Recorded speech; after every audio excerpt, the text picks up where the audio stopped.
Welcome back to day 2 of the Summer Solstice Indigenous Festival, right here on Social Distance Powwow on the Summer Solstice Indigenous Festival Facebook page and the Summer Solstice Indigenous Festival YouTube. All the viewers across United States and Canada and around the world. My name is Whitney Rencounter II, and I'm the MC of this great weekend. Matter of fact, this whole week of great festivities. Matter of fact, the whole month of the Summer Solstice Indigenous Festival.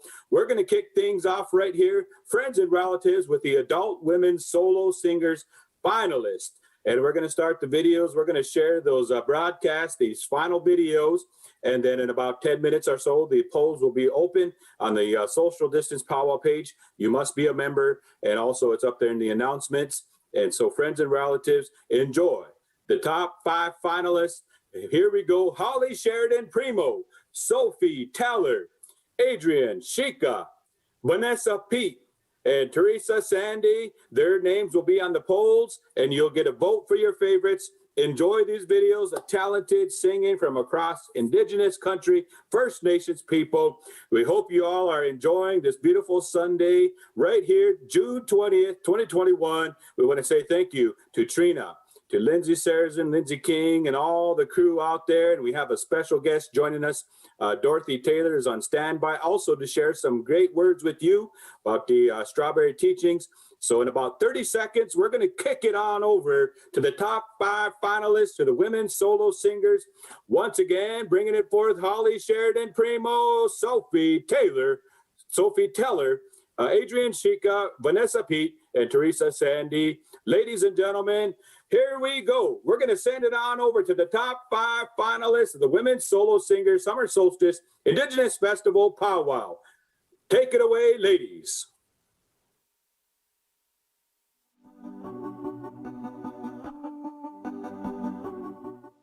Hello, everyone. My name is Ariane Shika. I am an enrolled member of the Cheyenne Arapaho tribes of Oklahoma.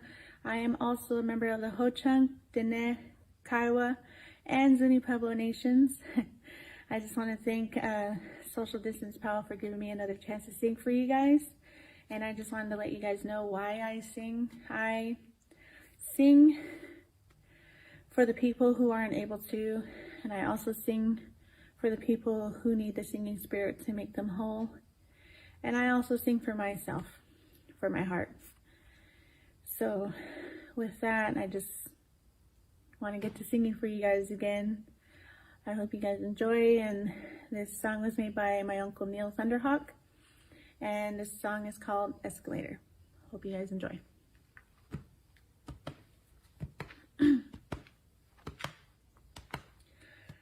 Yeah.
good night. Hope you guys enjoy. Hello, my name is Holly Sheridan Primo. I come from the Omaha tribe of Nebraska. My Omaha name is Mimali, it means sunwalk. I've been singing since I was 2 years old, since I could walk. I've been singing behind my father here, Mitchell Sheridan, better known as Big Red. And one of the songs we're going to sing here today, he composed years ago for my brother Mike Sheridan. We call him Smalls. And the meaning to the song is asking them to come out and watch him dance. He was sick as a young child, and my dad made this song, and he used to dance fancy back in the day, and now he just sings with our family drum group. So my dad made this song for him, and we've been singing it all these years and throughout Powwow country. And so I wanted to share that song with you all. And my passion to sing just comes from being around family, seeing my grandmother Lillian Sansasi Sheridan singing behind the drum behind my grandfather Clyde Sheridan Jr. and all my dad and my uncles and my brothers and our nephews now, and even our grandsons all sing. You know, we have a big family, so we have quite a few drums, you know, but that's what I love to do. You know, when I'm out there singing, I love to sing for everyone. I love to sing from the heart. So when I share my songs and share my voice, you know, that's what it is. And, you know, I always keep my grandparents, you know, in my heart when I'm singing. You know, that's who I think of, you know, from my teachings. So I want to share this song with you here today, and I'm wishing you all a good day, and I hope you're all staying safe through this pandemic. So we're going to share this song with you.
Hello everyone, Poso Boju. My name is Sophie Teller, and I'm Menominee and Oneida. I'm singing for the top 5 of the women's solo contest in the social distance powwow. I just wanted to introduce myself and tell everybody out there hello. I'm singing a song today that I heard a long time ago from one of my sisters, Dondi, who sang this song, and I wanted to share it with you all. It's a woman song, woman style song. This is a good feeling, good vibes, and I'm happy to sing. Thank you. Bye-bye.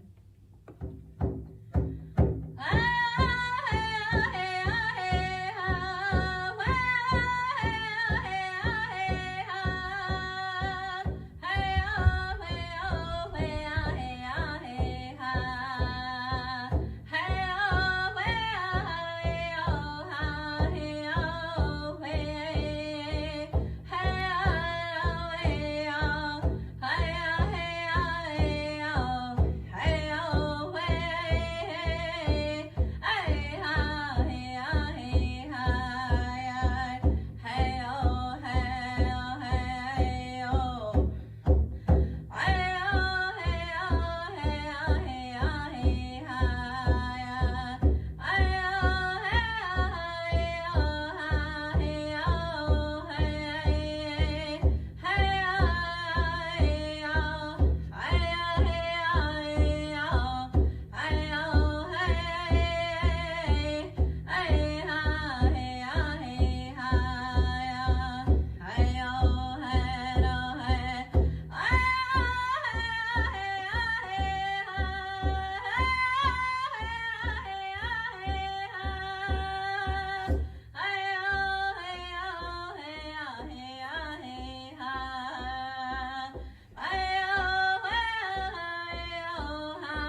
just one smile. That's all I need from you to drive me wild. Just one kiss is all I miss from you. Ay, oh, hey, ay, oh, yeah.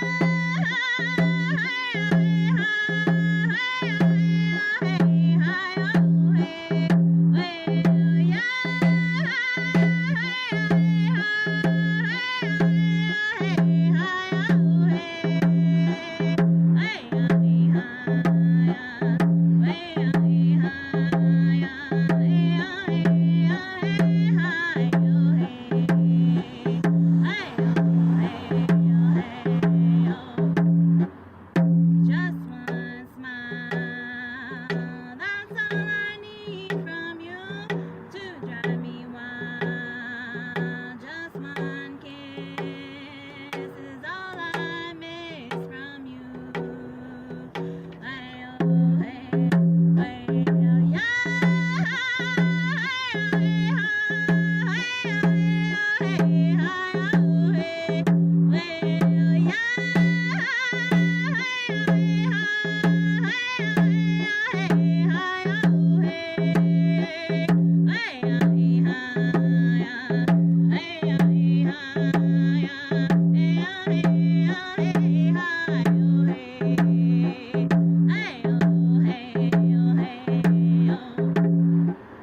Just one smile, that's all I need from you to drive me wild. Just one kiss, all I miss from you. Ay, oh, hey, oh, hey, oh.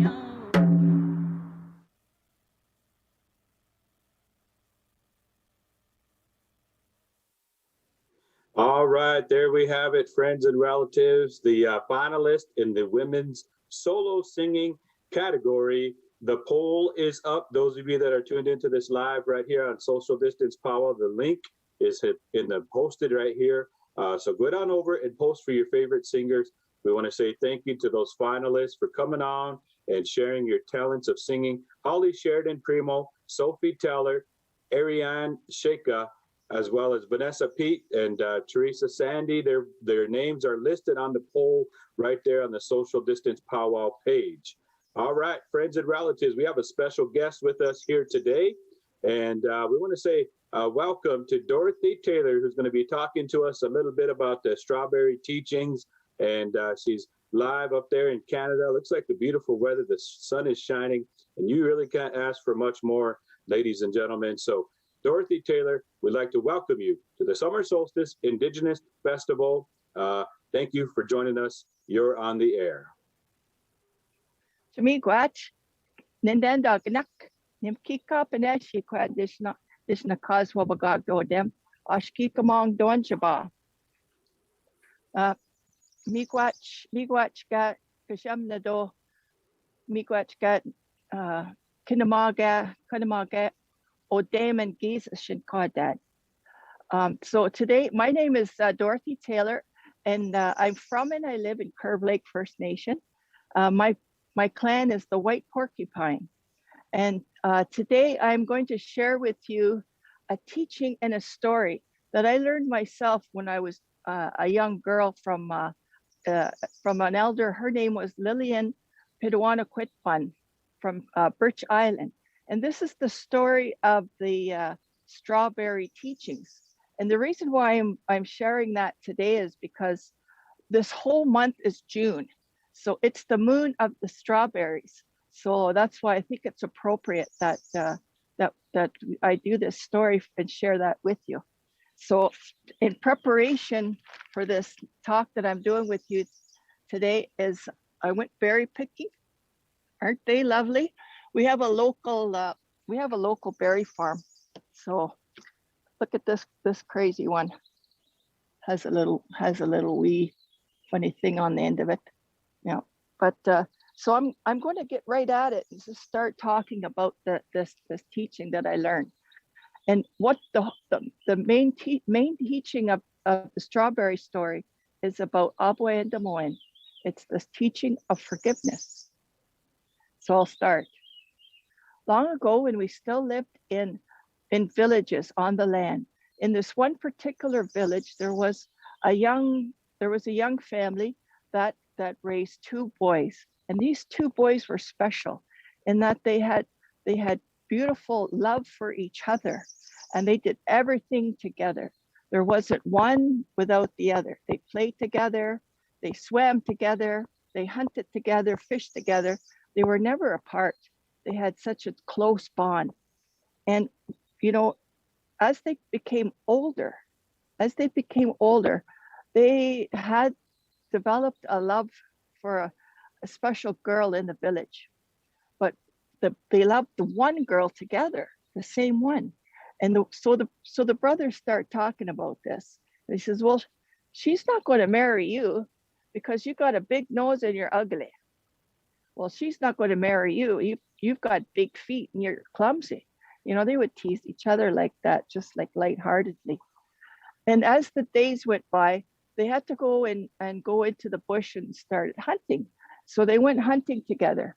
And as they were going along, inevitably the conversation went to work about that beautiful girl that they both wanted to have a life with. But this time it wasn't this lighthearted teasing that they were doing with each other. It actually turned into a full-fledged argument. And the argument turned into pushing and shoving and violence. And then the one brother, he pushed the other brother down. And the brother fell and he hit his head on a rock. And this caused him to die on the spot. The other brother, well, he was shocked. He didn't know what to do. He was so shocked and he panicked actually. And he buried his brother where he fell. He went back to the village and they're saying, where's your brother? And everybody was asking. Well, we met a bear, and the bear attacked us, and I couldn't do anything about it. My brother was carried off. So, you know, everybody was shocked and appalled and really upset about that.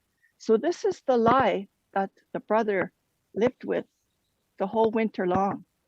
He wasn't able to eat. He wasn't able to sleep properly. He started to get thin and started losing his hair even. And the villagers in the family were going, oh, and poor brother, he misses his brother so much in the tragedy. But really what it was what happened, transpired between him and his brother, and the lie that he told about it, and how he didn't take responsibility. By the time the spring came, the brother just could not live with that anymore. So he went to his family in the whole village, and he said, I have to tell you something that is the truth about my brother. And he told them what had happened between them. And again, the village was shocked. And the elder says, well, we're going to have to go show us where you buried your brother. We have to do this, the death ceremonies in a proper way. So of course, everybody was sad and shocked, and they were really, they were mad too, with reason, you know. So what happened then? So his brother led the whole village to where that burial mound was, and as they approached the burial mound, they noticed that there was a very unique, not seen before plant that was growing on the burial mound. And the elders, the pipe carriers, they pulled out their pipes and they started smoking, because we said, this is something from the spirit world. We have to know what this is. And so as they prayed, the spirit of the brother who had died came up before the whole village. And he looked directly at his brother and he says, my brother, my lovely brother, please forgive me for what happened between us. I love you. I love you. The other brother, of course, was overwhelmed with emotion and got down on his knees. And he was so overwhelmed with emotion. And he said it through his tears and crying, brother, forgive me. I don't know what came over me. Please forgive me. And the brother says, brother, I love you so much, and I don't want you to think that I will never forgive you. And I have brought a beautiful medicine plant from the spirit world to show how much I love you and how there'll be forgiveness between us, and that you can live your life from this day forward without that burden and that overwhelming sense of regret. So what was on that mound was these little wee jagged leaves, beautiful little white flowers with the yellow center, and these red berries. And the berries were shaped. They were shaped like a heart. I'm just trying to find a good berry that looks like a heart. There's a nice big one. So, of course, in them days, at the end of the winter time, they were at their last of their rations. They were eating mostly meat, not green.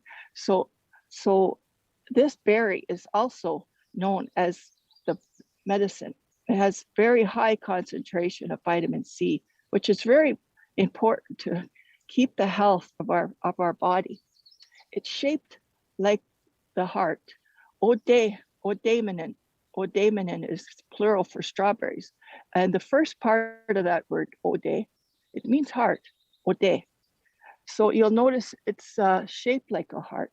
So this came from the spirit world, the actual shape of a heart. It's not the shape of our own heart that beats in our body, but it's the shape that we know today as the heart symbol. And you'll see how beautiful red it is. And it shows just how beautiful connection of blood between families. And it has the seeds on the outside. And those seeds, they represent new beginnings. Each day, even though we might have done something we're ashamed of, or we caused harm to others, or vice versa, someone has hurt us so badly that we cannot forgive. Sometimes whatever was done to us, it's almost beyond forgiveness. We cannot forgive. And this is why we have those strawberries at all our ceremonies that we do, like the wet lodge ceremony, the full moon ceremony, morning ceremony. Strawberries are always there because sometimes there's something that's in our heart. It's a rock in our stomach. There's a load on our shoulder, and our beat is like, and our heart is like a rock. So that forgiveness, that we can go to the Creator and say,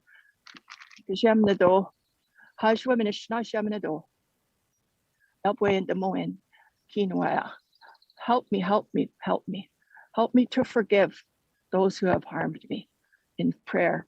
So we as Native people, have we not suffered much? We lost our land. We've lost almost our culture and our language. And lately, and just in the last month, haven't we been experienced so acutely the loss of our children through the residential school system? How do we forgive that? It's very important that we do forgive as a nation what has been done upon us. I know that the residential school was first started in 1883. It'll take about 3 generations maybe to completely forgive what has happened to us as Native people. But that forgiveness, that as we come to the Creator in prayer and ceremony with forgiveness, remembering the teachings of those 2 brothers that had that altercation and they forgave each other. This is a spirit berry, and it brings us forgiveness. And we as a nation will no longer be a nation that people feel sorry for. We will be a nation that is recognized as some strong, capable, intelligent, and contributing leadership, as it was prophesied that we would do. We will take on that role. So when we go picking the strawberries in the springtime, when we usually get a basket like this size, right? And mostly it doesn't, most of the first berries that we pick don't usually go into the basket. They usually go straight into our mouth. Mm, mm, mm, mm. And that brother said that first berry that you consume in the springtime is the taste of forgiveness and love, brother. Always remember me that forgiveness and love is possible through prayer, through a daily practice. So we say miigwech to that odemanuk that brings us healing. That gives us that overwhelming sense of peace as we take off that heavy load of guilt or that heavy load of resentment. Through forgiveness and those beautiful teachings of forgiveness, of Way and Demoen, we will go into the future as individuals healing, healthy, strong, and happy. Gichinandam Kinwaya. Here's your strawberry. Have a bite. Okay, well, Chimiigwech for listening to my little story. And I just want to acknowledge once again where I received that I learned that story from. And that was from Lillian Pidawana Quitban from Birch Island. So I say miigwech to you and to the organizers of the Summer Solstice Aboriginal Festival and the powwow. Have a good time, enjoy it, and we'll see you in person next season. Naha, kwa binpi minwa. All right. There you have it, ladies and gentlemen, friends and relatives. We want to say thank you to our special guest, Dorothy Taylor, sharing some teachings about the strawberry, and I think it just overall, just some teachings of us as Indigenous First Nations people, some of those important reminders and encouragement. I really appreciate how you connected that to our day and how we are as people. So, all right, let's give a virtual round of applause to Dorothy Taylor. Thank you for coming on and helping us out here today and sharing your knowledge. Be blessed and take care. All right, friends and relatives, we're going to go on here to the top 5 finalists of the Men's Fancy. We're going to be kicking through, and I want to say congratulations to David Cleveland, Perry Thompson, Nakazeka Jack, Carlos Banali, J.J. Minnick Sr., Those are your top 5 finalists. And we also want to say thank you to the National Association of Friendship Centers for being a co-host, and also to the CN and CIDC and the BMO, as well as CUPE and the Medave Blue Cross for helping us to sponsor the categories. Also, No Indigenous History. Here we go. Top 5 finalists. Men's Fancy. Take it away.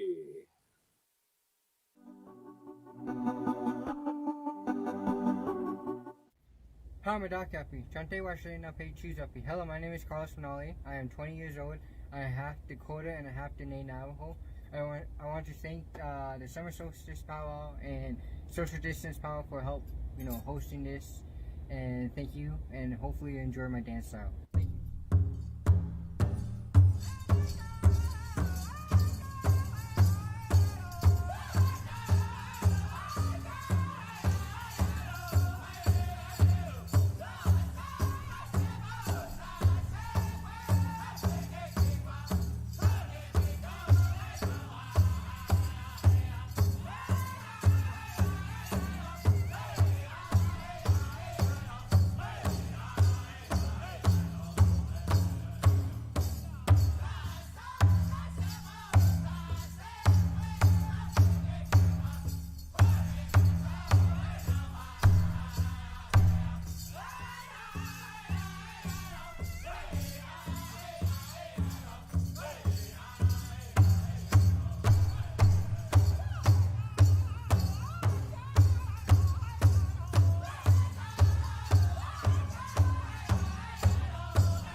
All right, there we have it, friends and relatives, the top 5 finalists of the Summer Solstice Indigenous Festival: David Cleveland, Perry Thompson, Nakazaka Jack, Carlos Benali, JJ Minnick. Nakizaka Jack. That's the tough name there. As announcers, we try to get names right, but every now and then there's that name that gives you that challenge. But, that's a good name for a fancy dancer. Shout out to those top 5 finalists, friends and relatives. The voting polls are open. Go to the Social Distance Powwow. At the top of the page, there's the announcements. You could vote for your finalists, vote for your favorite friends and relatives. You are going to help us crown the top 3 winners of this week's festival celebration. Friends and relatives, we're going to pivot here. We have a special guest with us, and we're going to talk a little bit about the fancy dance. Many of you all know that the fancy dance is one of the greatest styles, the funnest styles, the most sought after styles for the athletes and those that like to bring the energy. And with that, friends and relatives, we are happy and pleased and excited and thankful to have with us Mr. Jody John in the house. And he's going to share a little bit about the fancy bustle, fancy dancing. We have many different styles, but we're going to turn it on over here to Jody John. Thank you for joining us, and I hope you're doing all right. And welcome to the Summer Solstice Indigenous Festival. Hey, how's it going, Dance? My name's Jody John. I'm from Kehewan, Alberta, coming live here from Treaty 6 territory. And yeah, how's everybody doing today? Happy Father's Day. Oh, all right. Happy Father's Day. All right, Jody, share what you, maybe what your teachings are, what you want to share with the fine folks that are tuning in here today, a little bit about the fancy feather dance and how it helps the people, what it represents in the powwow circle, and some of the teachings that you may have. Yeah. Okay, so I'm a men's fancy dancer. I've been dancing for ever since I was first learning how to walk. So I'm 39 now, and ever since I was learning how to walk, I started off in the POW circle. I was initiated through a giveaway ceremony, and we had that done in Peterborough at a powwow there.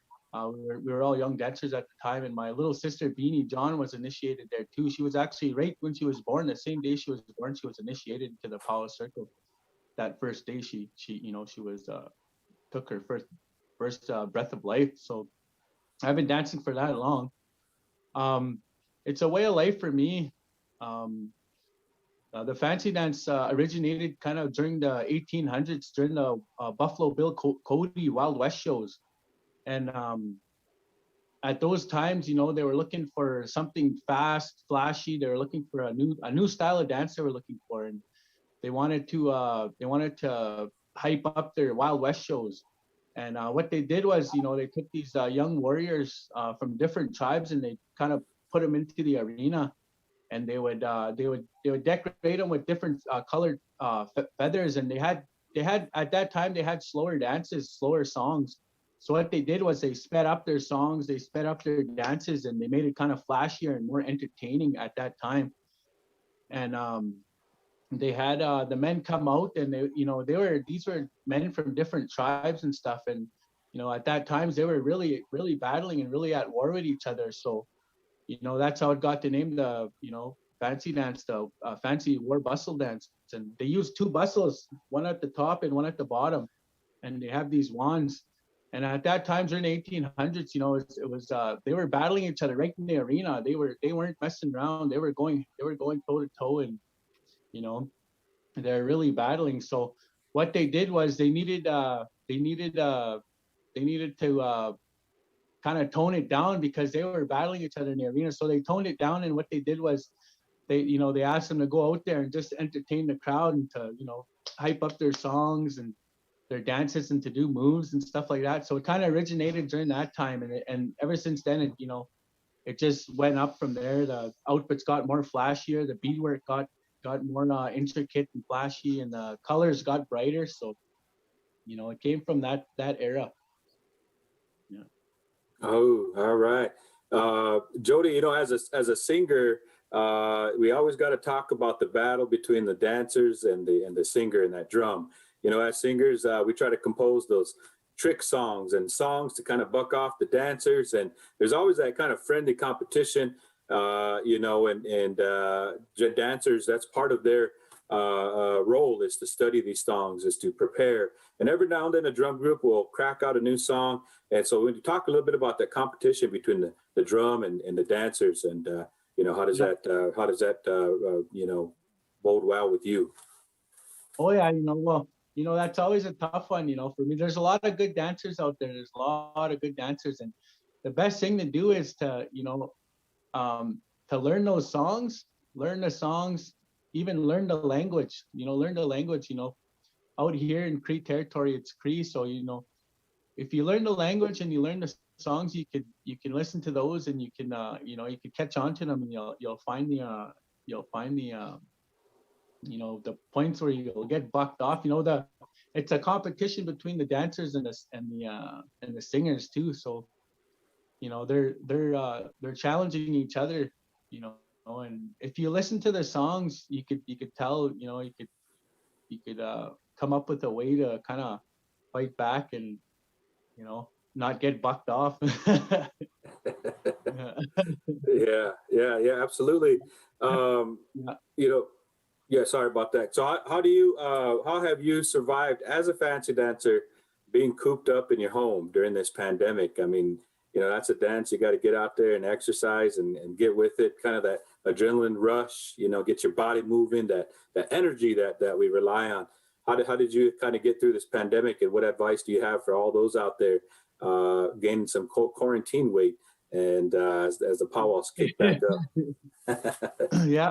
Well, I definitely, you know, gained that quarantine weight, and, you know, but, you know, the best thing to do is in the, you know, during the pandemic is just, you know, keep your hopes up. And, you know, what I did was just, you know, kind of just worked out here and there as much as I could. I joined some of those challenges on Facebook, and the sit up and the push up challenges. And I just tried to just keep my you know, my muscles going and my legs going, and, you know, with hopes that the power is going to come back. And the powers are already coming back, you know, like Onion Lake Powwow here and on Saskatchewan here is coming back, and that's going to be a good powwow. One of my good friends, Miles Paul, is having his dad's honor dance there, chicken dance, so that's going to be a good one to go see. And, you know, you just keep your head held up high, and in hopes that the powwows are coming back, and they are coming back. So I encourage everybody, you know, to go back into the powwow circles and continue this way of life. Awesome. Jody, who are some of your mentors? Who are some dancers you've looked up to and kind of idolized as you became a dancer? Well, you know, like you know, I got a brother-in-law, Tony Duncan, and, you know, he's going to be on here later on. He's a hoop dance champion. He's also a really good men's fancy bustle dance too. So I look up to him. You know, he's my bro. And the Yazzie boys from the States there, you know, I look up to them. The local boys around here, my dad, Melvin John, happy Father's Day, Dad. You know, I looked up to my dad. He started off as a fancy dancer before he transitioned to the men's buckskin and the traditional dance. So, you know, I look up to my dad and some of those guys around this area. Oh, all right. Well, awesome. How about drum groups? Who are some of your favorite drum groups on the Powwow Trail, United States and Canada? Yeah, well, out here, you know, it's got to be Northern Cree, right? They got those good songs up here, and they're well known across the whole world right now. You know, they're a really good drum group, and I see them in Ottawa once in a while when they had live. Summer Solstice was live there a few years ago, and, you know, they're an awesome drum group, and I just love dancing to all their songs. I have a video with them dancing to their fancy dance song there, and Yabe, I like those guys. They have a good Southern style fancy dance, and there's so many. Midnight Express, and I just love all of them. You know, they all have their own voice and their own style. Yeah. All right. Yeah, you named some awesome singers, awesome drum groups there. How about some of your favorite celebrations? What powwows pre-pandemic, I should say? What are some of your favorite celebrations to attend? Well, you know me, I'm kind of low key, more of a bush powwow guy, right? So I like those smaller powwows, and I like the Heart Lake, Alberta. I like that powwow. Enoch powwow is a good one. You know, I like all those smaller powwows, right? The ones that, you know, that are going on simultaneously with another powwow, and you don't really know which one to go to. I try to go to the smaller ones and kind of, you know, go over there and enjoy myself over there. And those are the ones I like to hit up. And, you know, there's Onion Lake Pow, Frog Lake Pow, Kihiwan Pow, all the ones around here. And, you know, those are all real awesome celebrations too, right? Yeah. All right, all right. Making me hungry for some poutine and, you know, get some of that Tim Horton and stand in that Tim Horton line for about 1 hour. You know, I've been up there for a lot of celebrations up there in Canada, and you know, great. You guys put on some great shows up there. You know, we had Jody John with us, friends and relatives. We want to say thank you, Jody, for joining us here today on this great summer solstice Indigenous Festival celebration. You know, coming out and spitting some knowledge. And who do you got there with you there? Happy Father's Day, Jody. Who do you have? Thank you. I got my son Preston John. Go ahead, say hi, my boy. Hi. He's a little shy, but he's a little fancy dancer too, and we're just having a real awesome Father's Day right now here too. So. All right. Good to see you, Preston. Nice to meet you, and happy Father's Day to you there, Jody John. And be blessed, you and your family. Hope to see you all back in that powwow circuit here in person and soon. Thank you for joining us here today. Friends and relatives, we're here at the Summer Solstice Indigenous Festival virtual edition, and we're going to be transitioning here to the Youth Boys Fancy, and we have the top 4 finalists queued up, ready to go, and we're going to run through their powwow dances. And thank you to Northern Cree friends and relatives for recording these never heard before songs. And these songs were shared with the dancers, and they uploaded the videos. It is up to you, the viewers, after the dancing is concluded, to vote for your favorites and help us to determine the winners. Ladies and gentlemen, top 4 finalists in the Youth Boys Fancy: Elijah Half, Buster Cleveland, Lucas Cleveland, and DeMarcus Draper. Take it away, Hokahe. You're on the air.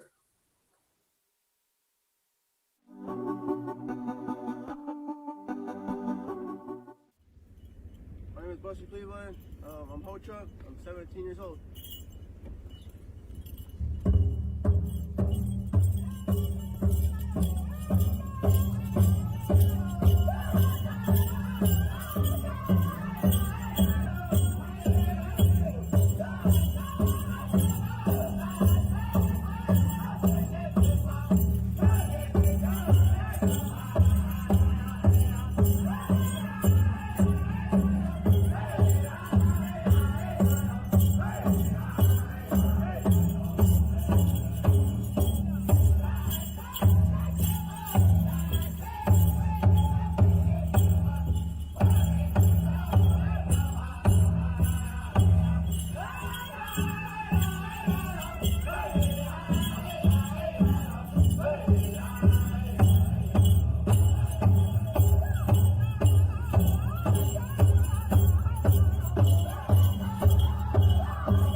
scare people who can't dance.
dance to bring healing to other people and inspire the younger community. And I'm going to be dancing for you guys here today.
All right, friends and relatives, there we have it. The Youth Boys Fancy finalists, Elijah Half, Buster Cleveland, Lucas Cleveland, and DeMarcus Draper. The live voting poll is up on the Social Distance Powwow page, up in the announcements, and we'll be sharing that here throughout the afternoon. Friends and relatives, it's a beautiful day here on the Summer Solstice Indigenous Festival virtual celebration. Now, today we have some special guests with us. We want to say welcome here to our relatives joining us live on set from North Bay, Ontario. Friends and relatives, we want to say welcome to Jerry McComb and Thela Sarazin. Thank you for joining us here today. It's a gift. It's certainly an honor to have some live guests to share some songs with us today. I'm going to turn it on over to you. You can introduce yourself, talk about your songs, go through. The live stream will be yours. So welcome, friends and relatives. Let's give a warm welcome to Jerry McComb and Thela Sarazin. I'm going to turn it on over to you. You're on the air. Welcome to the Summer Solstice Indigenous Festival. Hi, everyone. I'm Jerry McComb, and this is my wife, Thela Sarazin.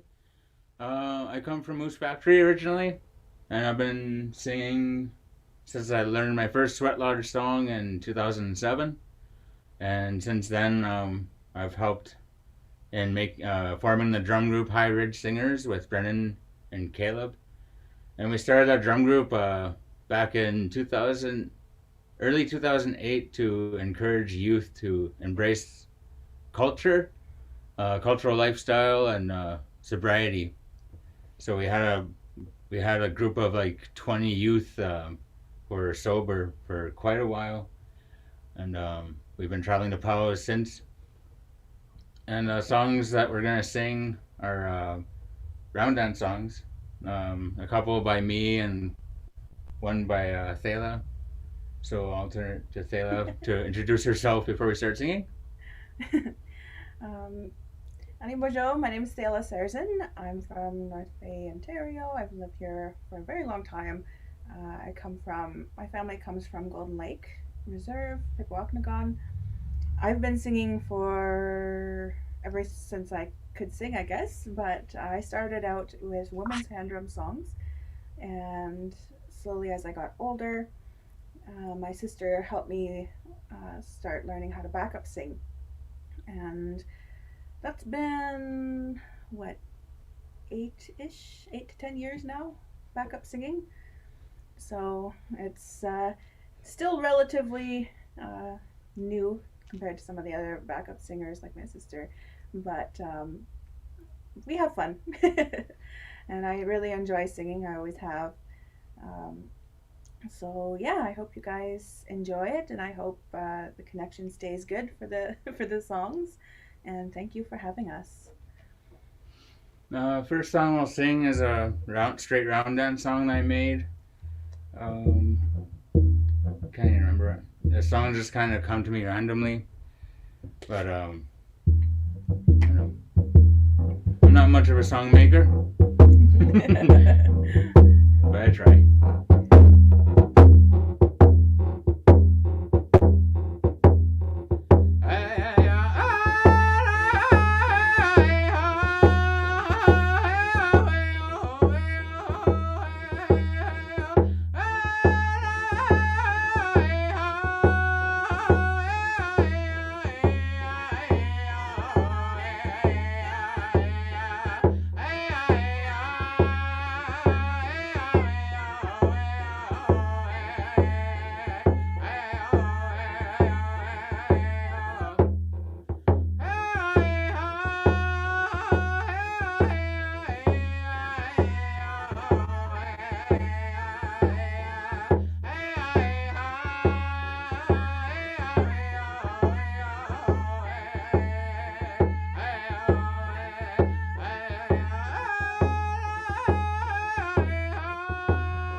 Our second song is a song that Thela made a few years ago.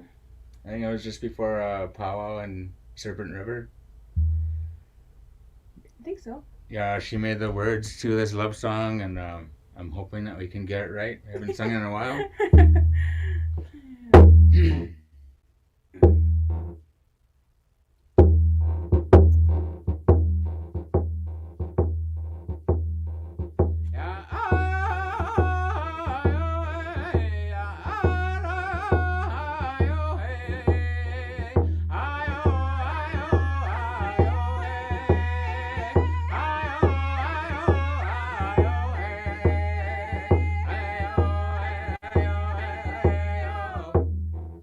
I miss looking in your eyes. I'll look to the sky. I remember your heart is mine. I remember to take my time. Ayo, ayo,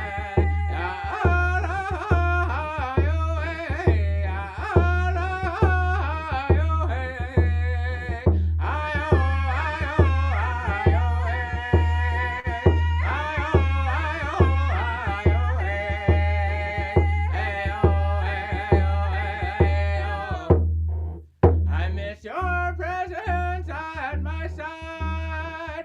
I'll send prayers to the sky. I'll remember to sing for you. My partner, always I'll be true.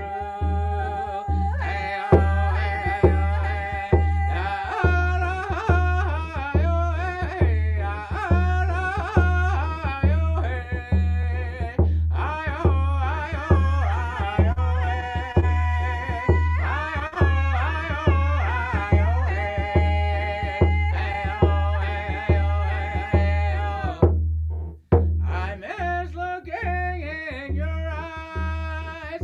I'll look to the sky. I remember your heart is mine. I remember to take my time.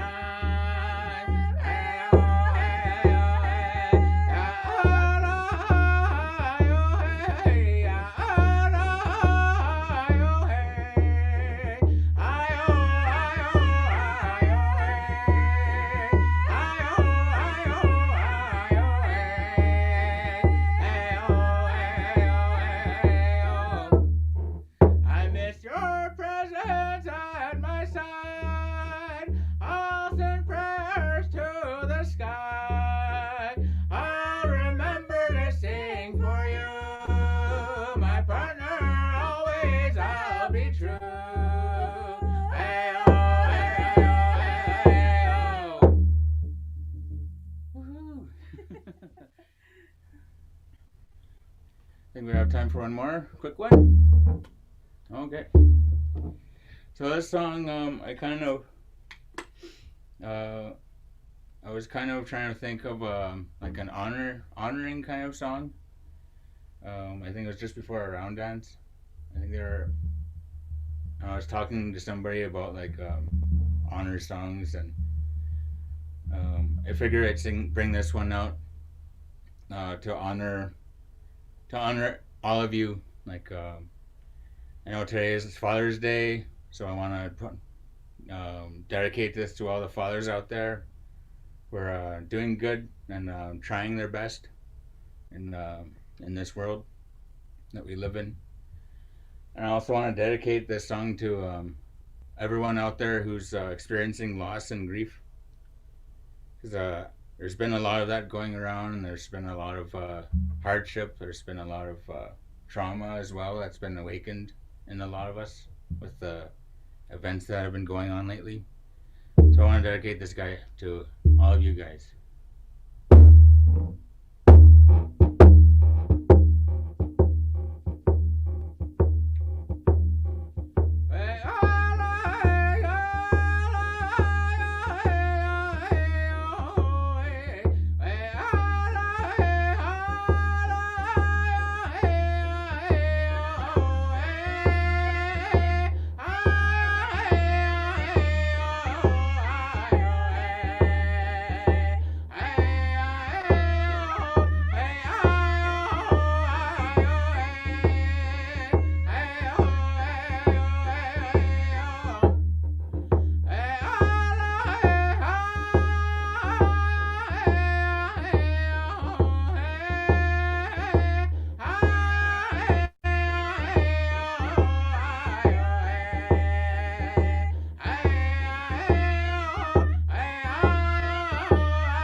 All right. We want to say thank you, friends and relatives, to Jerry McComb and Thalia Sarzin for joining us for some live music. Quite a treat for the Summer Solstice Indigenous Festival. And thank you for the great songs, the 3 great songs that you shared with us today, and especially that last one. And you know, during these times of today being Father's Day, and also recognizing and remembering our ancestors in that way, and helping the people. So that's the importance of these songs, and you two were taught well in your teachings, and the songs that you shared today, very appropriate for the occasion. So thank you, friends and relatives, for joining us here today on the Summer Solstice Indigenous Festival. Friends and relatives, we're going to continue moving forward. First of all, let's give a virtual round of applause for those of you tuning in to Jerry and Thalia for sharing those songs here today. We appreciate it, singing at its finest, and hope to see you all sometime here when we can get back together again on the Powwow Trail. All right, friends and relatives, as we transition here, we're going to continue moving forth here with the day, and we're approaching 2 o'clock Eastern time. So Women's Fancy Shawl finalists are up on deck. So friends and relatives, the Women's Fancy Shawl finalists, you know, as we go through here, Deanne Hupfield, Jasenia Velez, Tracy Cleland, Gina Daniels, Ariane Sheka. Those are your finalists, friends and relatives. We're going to kick it on over here, ladies and gentlemen, to the final dances, the finalist videos, and we're going to ask you to go and vote for your favorites at the conclusion of these dances.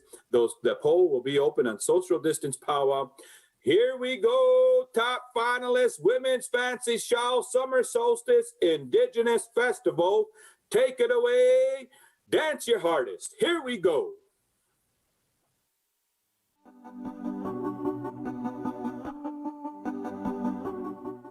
Hello, my name is Ariane Shika. I'm an enrolled member of the Cheyenne Arapaho Tribes of Oklahoma. I just wanted to let you know why I dance. I dance for healing for myself and the ones who aren't able to and who wish to. So I hope tonight I bring you some healing. Okay.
Hi, my name is Gina Daniels. I'm from the Causes First Nation in Saskatchewan. I danced Powwow to represent my family and to promote my culture and to promote a healthy living lifestyle.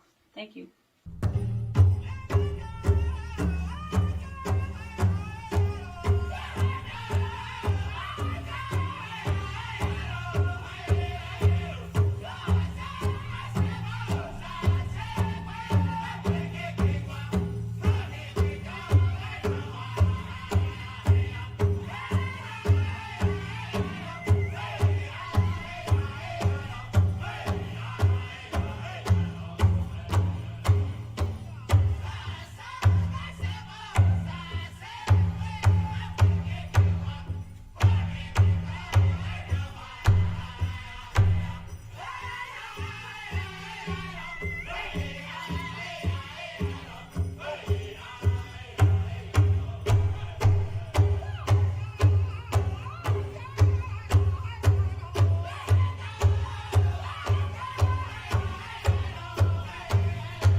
right, friends and relatives, the finalists of the Women's Fancy Shawl category.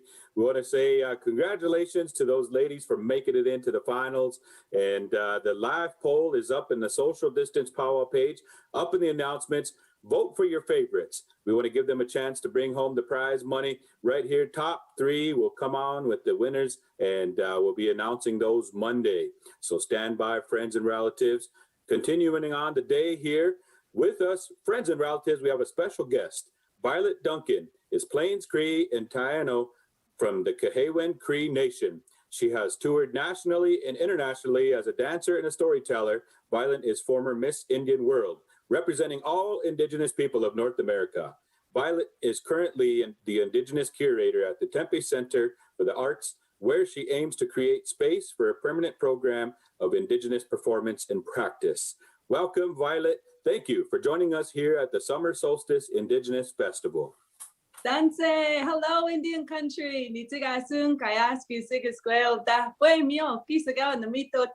Happy Father's Day, happy Indigenous Father's Day to my dad, Melvin John, and happy Indigenous Father's Day to my wonderful, amazing, spectacular husband, Mr. Tony Duncan. And happy Indigenous Father's Day to all you fathers out there. We know, we see you, we love you, and this is your day to shine. So thank you. Wow, can you imagine those women's fancy shawl dancers just giving her out there? That was so beautiful. Thank you so much for showing us all of your energy and your strength. I will be out there. It's been a long, long pandemic season, and I'm so happy to see our Indigenous women out there with their strong legs, representing Women's Fancy Shawl. That was awesome. I am a Women's Fancy Shawl dancer. I started dancing when I was 2. When I learned how to walk, that's when I first started dancing powwow. And I think that's when a lot of us powwow dancers, we don't know it yet, but when you hit that dance arena, you are growing into that dancer. And I have 4 children of my own. And when they all started to dance, we would say, ooh, looks like you might be a grass dancer. Ooh, she looks like she might be a jingle dress dancer. And it's very, very exciting to see our tiny tots out there dancing their style and kind of seeing how they move, if they're a wild fancy dancer, or if they're more like a woman's traditional, or if they feel like a grass dancer. So shout out to all our baby tiny tots that are coming. And I'm so sorry for those who missed the tiny tots this year who tuned 5. I know it's a big deal to miss Tiny Tot season. With my 4 babies, it was so hard to put all our beadwork and our outfits together. And we love you parents out there who got their outfits together for their Tiny Tots. We'll see you again next season, because powwow season will always come back around. It's so beautiful to be here. So today I am talking about Women's Fancy Shawl Dance. Women's Fancy Shawl Dance, the history of it is all different all across Indian country. And I want to share with you from the story that was told to me. It was told to me that there was the men's fancy dance, the men's fancy war dance that originated from the the Wild West Buffalo shows, Buffalo Bill Cody shows. And they wanted to create a dance that was wild with a lot of energy. So the men created their dance as a battle between dancer and drummer. And so they created the men's fancy dance. When they brought the men's fancy dance, there's a lot of more history to the men's fancy dance. That's a little snippet. But when the men's fancy dance came to the powwow arena, the women saw this men's fancy dance, and it was amazing. The stamina, the energy. We didn't have a dance like that. It was told to me that a young woman made her own regalia, made her own beadwork, made her own bustles, and she painted her face so that no one could tell that she was a woman. And she started to dance among the men's fancy dancers. She got so good that she started to win in many of these powwows. And the elders said, you know, the women can have their own style too, a woman's style of fancy dance. So the shawls that were originally on their arm, they took it off their arm and they put it across their back. They started to use the high and fancy footwork of the men's fancy dance. And this became known as women's fancy shawl dance. There's another story where it was a competition between 2 women's traditional dancers. As they danced and became more competitive, they were equally amazing. So one took the shawl off their arm and started to use the high steps. You'll see this style of design in the women's fancy dance, and you'll see the beautiful shawls that we have now. They become more brighter and more intricate, as materials become available to us. So originally you would see more of the flat fringe with a little bit of design. And then over the years, the designs change and we use more metallic and fluorescent colors, really representing the different colors that are on the butterfly. And if you watch the butterfly fluttering from flower to flower, that is like our women's fancy shawl dancers fluttering from flower to flower, opening their shawls. I want to share with you my shawl here. This is my favorite shawl. It was made by Desiree Redhouse. This one, I actually had a baby version. So there's a smaller version of this one that my baby girl uses. So when we dance together, we dance Women's Fancy Shawl Dance. She has since moved on to Women's Jingle. So she's abandoned me and my fancy dance style to Women's Jingle, and I'm so proud of her. This is my shawl. So if you could see there, the design, it's so intricate, the colors that she uses, the steps, everybody's shawl is different. I love this one because of the yellow, and it gives me so much energy when I'm out there. Growing up, my mom and dad had always made my outfits. So you would always see us kind of going from powwow to powwow every weekend. We would be putting together the shawl in the back seat. Sometimes my mom would be sewing the moccasins or repairing the moccasins, more like it. As we would go, we would camp out. We'd start camping out on Wednesday, Thursday. Grand entry starts Friday, Saturday, Sunday. And that's how our summers would go. And it was a beautiful, beautiful time. We would travel as a family across the Powwow Trail. And I just loved it. My mom was my inspiration. She was a woman's fancy shawl dancer. She taught me how to dance. My dad was a men's fancy dancer, and he taught my brother how to dance. And I continue to teach our children now and my nieces and nephews how to dance. So if you ever want to learn how to dance, if you don't have a mom or a dad that teaches you how to dance, there's aunties and uncles and there's cousins. And now there's on YouTube. I know one of our fancy shawl dancers out there, Deanne Hupfield, is teaching how to dance and how to make regalia on YouTube. So if you want to check her out, Deanne Hupfield, or I'll just show you some of my beadwork here. This is a cape that I wear. You'll see a lot of the fancy shawl dancers have this cape on. This has actually shrunken over the years. Originally, it was a longer cape and it kind of got smaller and the beadwork got a little bit more, well, not really. Everybody's beadwork is different. My florals represent my Cree heritage there. I have my eagle feather that my husband had gifted to me. So I wear this in the back. When I was younger, though, I wore my plumes, and they're a little bit more forgiving because I can bump into the branches and they won't go. So this is my favorite. When I had my plume, now I wear it on the side here. Now, eagle feathers, that's a whole different history and teaching, but to receive an eagle feather is such a huge deal. That means that you're becoming a warrior, you're becoming a leader in your community. And sometimes it's graduating from high school, graduating from college. In this instance, it was marrying my husband, and my parents gave me one when I graduated from high school. Kind of moving down from eagle feather to cape, we have my dress I wear. And then I wear my leggings and my moccasins here. Again, they have the floral beadwork on them. This outfit was actually made for me by my husband. These are my cape. This is my leggings right here. I put on my legs. And then my most beautiful, my most precious item in all the world is my quill work. This is like, diamonds are a girl's best friend. This quill works are a girl's best friend. What's his name? Dana Warrington made my quill work, and it's purple. And it's beautiful. And I've had this for, I want to say like 6 years. The beadwork that I had before that lasted me, it was 10 years. And then the sequins before that, when I was in teens and juniors, lasted me another 7 years. So as you kind of get older and you get more material, you get more special stuff every time, from tiny tots, juniors, teens, adults, slowly going into seniors, you take care of your outfit. You got to put it away nice and gentle. As you're putting it away, you want to put it away with good thought and good prayer. As me and my mom would pack up our suitcase, we would always make sure that we would smudge it either before we put it away or when we have it on. And so we clear our mind and make sure we see good things, and we speak kind things, and we hear kind things, and we speak from our heart. And that before we go into the dance arena and we smudge. And I think the whole beginning, grand entry, is my favorite time to go to a powwow because we smudge and we're looking good, our braids are tight, we have our best beadwork or our cool work on, and we go out there and we join all of our relatives, all of our family in a beautiful grand entry, and we hear the drum. And as a dancer, when you're right in the middle of it and you smell the leather and the sweetgrass and the sage and you feel everybody's energy, I really miss that and I really love that. And if you ever get the opportunity, even if you don't dance now, there's always time. Put your little outfit together. There's lots of people who could support that. I could support that. We love you. We hope to see you out there on the Grand Tree, on the Powwow Trail.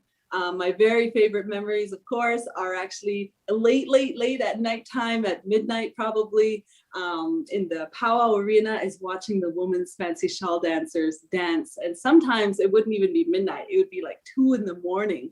And my mom would wake me up and she'd be like, the women's fancy are dancing now. And I would kind of wake up and I'd be like, oh, and we'd have a little blanket in front of our chairs. And I would wake up and I would watch them and they would be springing off like it was the first light of the day. They would be dancing like they hadn't been dancing all day and it's not 2 in the morning. And they would have their shawls outstretched and they would be doing the most magnificent moves. And that was my very favorite part of the powwow, is watching the women's fancy shawl dancers. And I just love it. So the women that were out there this weekend dancing in your style, I love watching all your beautiful shawls, all your new creations that you came out with this year. Thank you so much for those gifts. Of course, anybody has any questions, drop them in the comments and I'll be able to answer any questions. I think that's it for my powwow regalia. I'd like to share with you maybe my favorite moments now as a mother going into the powwow arena. It's when when my babies start to put their outfit on and put it away all by themselves. We always got them little suitcases to put their outfit in, but it's such a beautiful moment when I actually see them kind of learning how to fold their shawl, which is a big deal when you're a fancy shawl dancer. To be respectful of your outfit and respectful of the dance, you have to learn how to put your shawl away properly. And when my little girl finally figured it out, she's like, look, I folded my shawl. It was such a big moment for me because I see her. Sometimes it's not about eagle feather. It's not about the dance. It's about how we take care of each other, how we take care of our regalia. And that was a huge moment for me as a mother, seeing her fold her shawl and put it away in her little suitcase.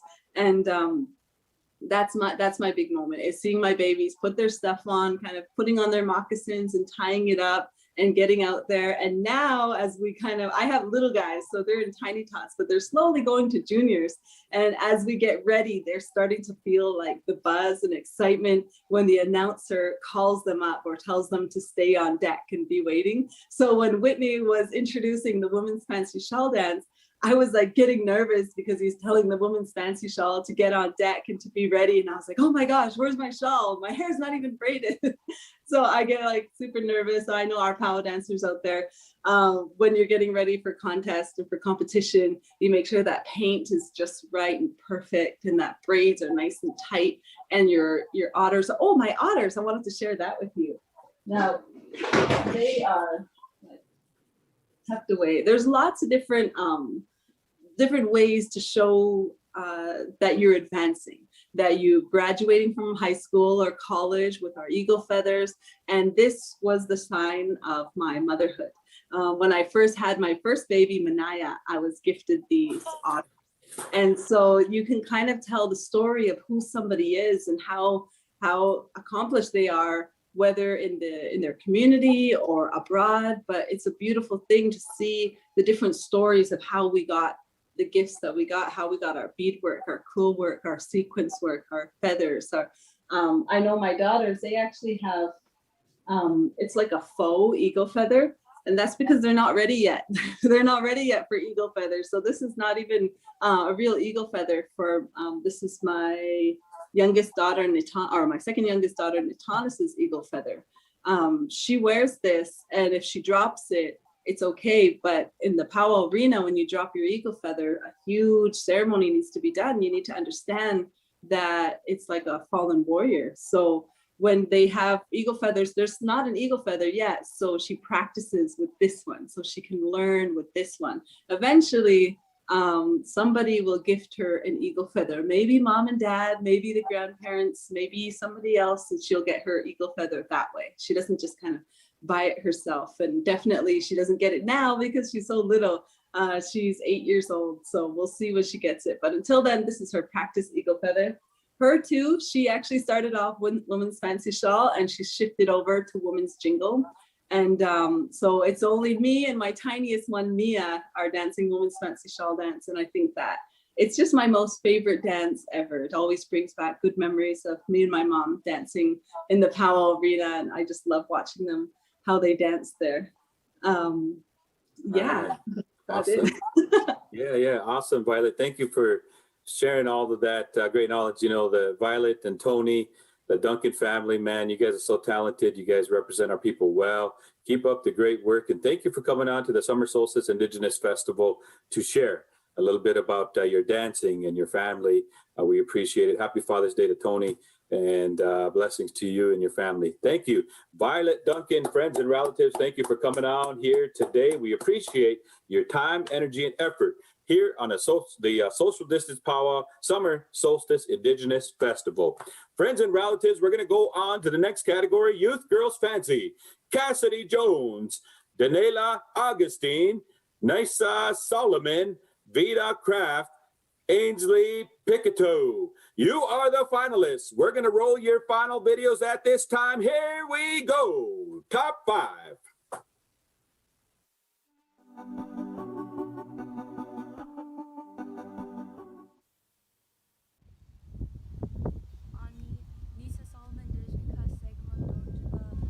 I dance for the people that can't dance or who are unable to.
my name is Vita Lizette Krabs. I'm from Phoenix, Arizona, but I'm originally from Chinle, Arizona. I'm 15 years old. I'm Dene, but I was born Mexican. The reason why I'm dancing is to honor the veterans.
Aisha Cassidy Jones Unisha. Nana says it touchy Nanishland.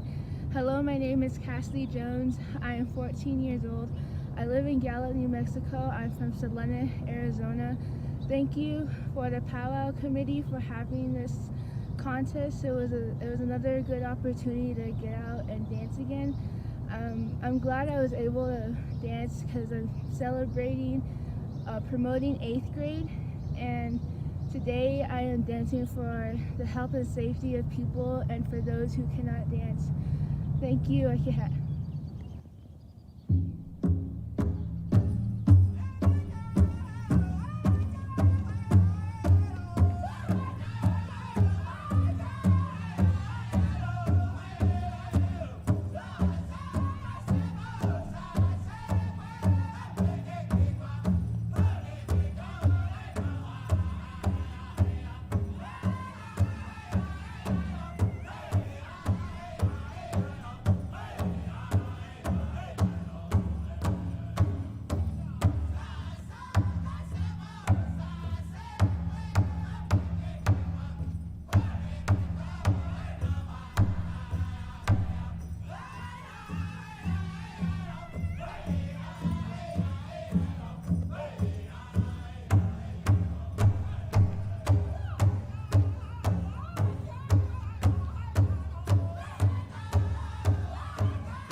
Daniela Augustine. I'm from E.T. Wyoming, and my inspiration for dancing is my family and my health.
right. We want to say thank you and congratulations to those dancers for making the finals. The poll is up in the Social Distance Powwow page. We want to say thank you for joining us here today on the Summer Solstice Indigenous Festival. Friends and relatives, we're going to go ahead and welcome David Miracle here to the Summer Solstice Indigenous Festival at this time. Welcome to the Summer Solstice Indigenous Festival. David Miracle, you're on the air. Oh no! Sego, Sewa Guego. Yungets. De Hanania Guedoros. My English name is David Robert Miracle. I'm from Pindanega, Mohawk Territory. And it's good to be here online with everybody. And I'm going to play you a song in a little bit, one of our traditional songs from the Longhouse. It's good to be alive and well, and it's good to be on this side of the grass. And just enjoying friends and family, and had these new t-shirts made up. Just want to show you guys, and just thought it would be appropriate to wear these to honor the youth and to honor the missing and murdered women, and to just honor our people in general, and the children. You know, it's important, those 7 generations ahead, that we protect them. We protect them against all the things that go on in the world, and make sure that we instill in their minds and in their hearts the true meaning of being Ungwahumwe, of being indigenous, of having that language and that culture to use to get through life and to guide your footsteps along the path. Because I'll tell you one thing, it sure helped me in my life. I actually picked up the tools of the trade, and I carved into stone. I carved the legends of our people, and I actually put our legends in history and document those things in stone. So when I'm gone, it leaves behind something beautiful for people to be able to react with when ones look at our pieces of work. And today I brought myself a water drum to play for you guys. This played a big role in Canadian history with our people. This particular drum here was used in communicating with people in far off, and we take a log and we jam it down into the earth, a hollow log, and that log would go down deep into the earth, and it would hit down into a water vein, and the water, Neganos, the lifeblood of Mother Earth, she would help us get the messages underground to our people that were far off. So when we play these logs into another log, there was somebody far off that could decipher the code. So we were the first ones to have the Morse code. So I want you to know that how important this drum was in playing a big role in our people and our culture. So I was gonna get somebody to help me play this drum, but I guess I'm the only one sitting here at the moment. So, unless there's somebody in the crowd that wants to give me a beat, and I'll play a song behind it. You do it. No? You go. We're broadcasting here from the Miels, a beautiful place, and enjoying Father's Day. I'm recording. Kimberly, hi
So that's our water drum, folks.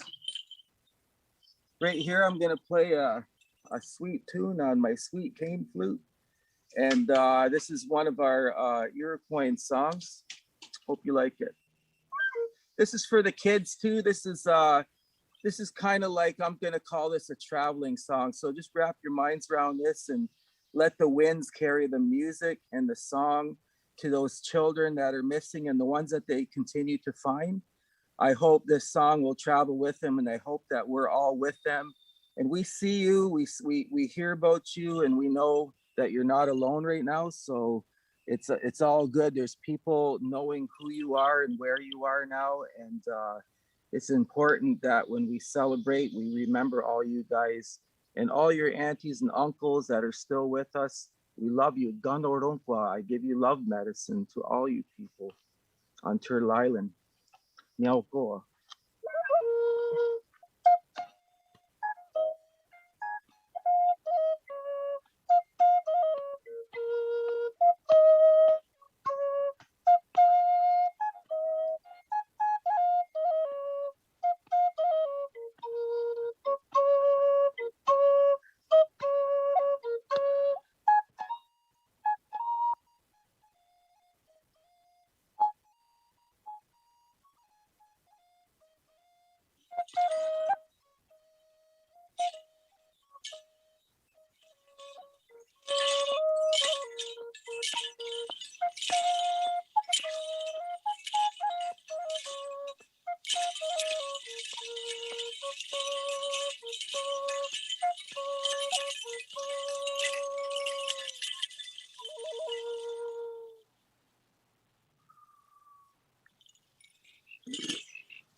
Can you show them the back of your shirt? The back.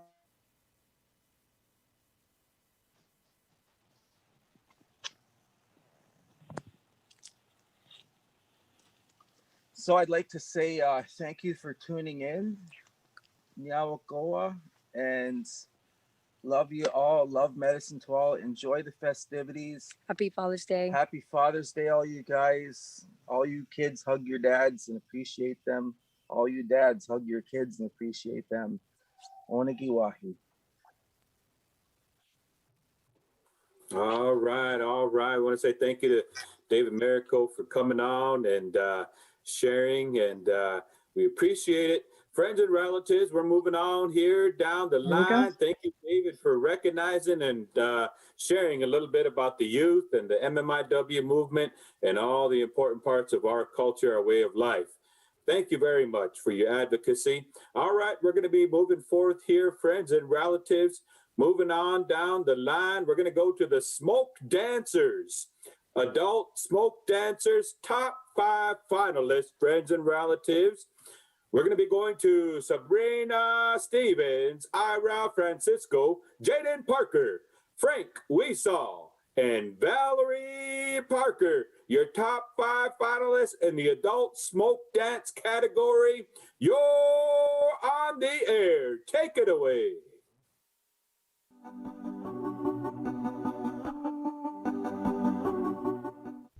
Luego scano. De gania set ni ya so ne on gwa over cut. They was said ni go see ako. Ganya te. Another walk got ni got day discount ne ni wagano. Hello everyone. I am Frank Weesaw. I am 20 years old. I belong to the Turtle Clan. I am Seneca, and I am from the Cattaraugus territory in New York.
Yate shake do shidne, she iro in she, and the shinabi in the she, the ne bashi. Hello, my friends and family. My name is Ira Francisco. I am in Anishinaabe and Dene. I'm a powwow dancer from the Chicagoland area. Today I am dancing the smoke dance. I'm learning these dances so I can pass them on to the younger generations, my younger siblings, and anyone that wants to learn. I myself am still learning. And with that, I give you the smoke dance.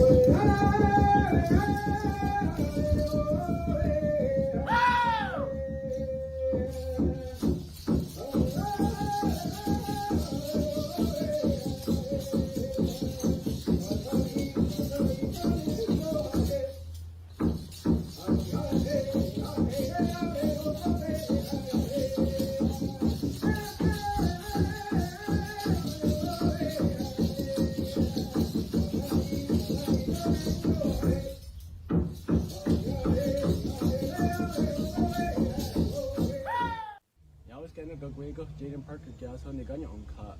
Tanawande on the walk got any were going to there. They couldn't Tanawande Knongi. There was any will go see a go out get Nishiyoko. So, hello everyone. My name is Jaden Parker. I come from the Tonawanda Senecas and reside on the Tonawanda Reservation. I'm 21 years old and of the Snipe clan. So before I dance here, I'd like to give thanks to the Summer Solstice Powwow and the Social Distance Powwow page for hosting this special and allowing us the chance to get out here and shake a leg and dance again and share our style of dance for Latino Shoni.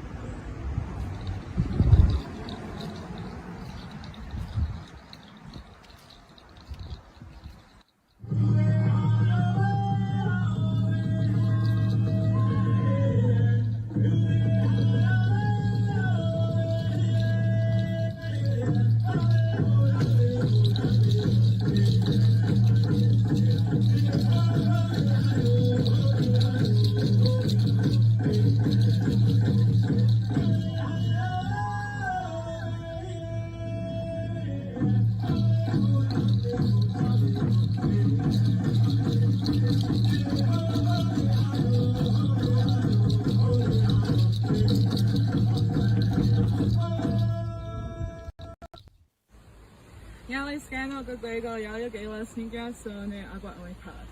Agatayoni ananda waka ni going zo that day scani tanamge they was he ni go siako.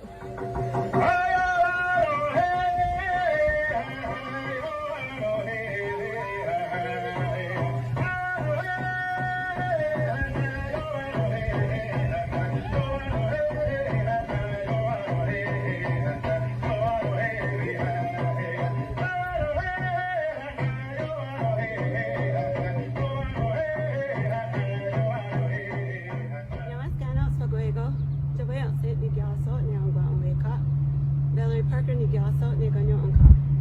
Ananda waka ni a. Tana wande ananda waka ni mo go ite. Tana wande kanonge ko. Gani wasani mo go siyako.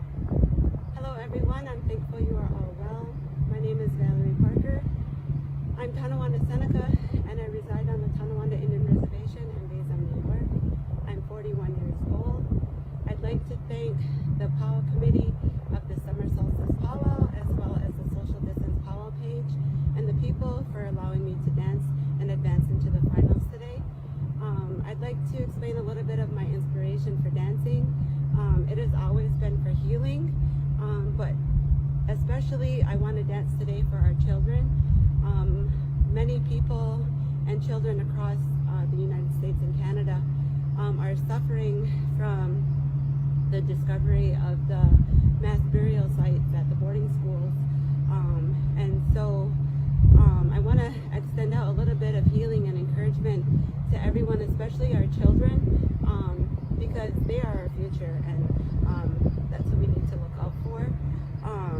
I want to give them a little bit of encouragement that right now I am actually dancing in my old stomping grounds, the high school that I graduated from and I attended since kindergarten. I just want to encourage you all that you can balance both worlds. You can attend school and get your education and as well as participate in athletic programs and do well in life, and still stay in tune and very much connected to your traditional and cultural ways as well as your language. that is the basis of who you are, so you especially want to stay connected to that. So I just want to encourage everyone to, you know, keep your heads high, keep your prayers strong, and keep your identities very close to you, because that will always keep you connected to who you are and where you come from. Now.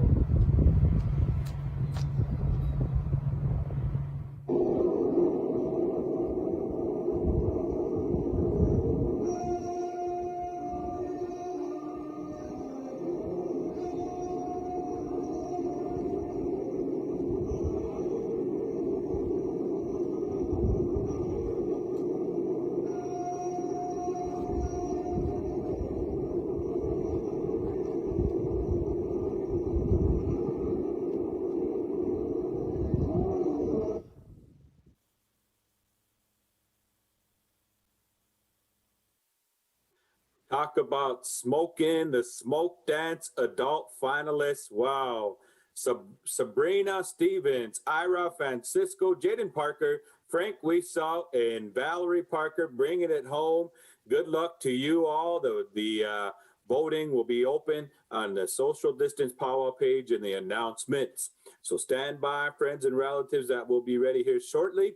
Next up, we're going to go to Jamie Morse of the Creation Workshops Summer Solstice Indigenous Festival. Go to the Summer Solstice Indigenous Festival website for more information of all the great content throughout the month. But here we go. Jamie Morse. Enjoy, ladies and gentlemen.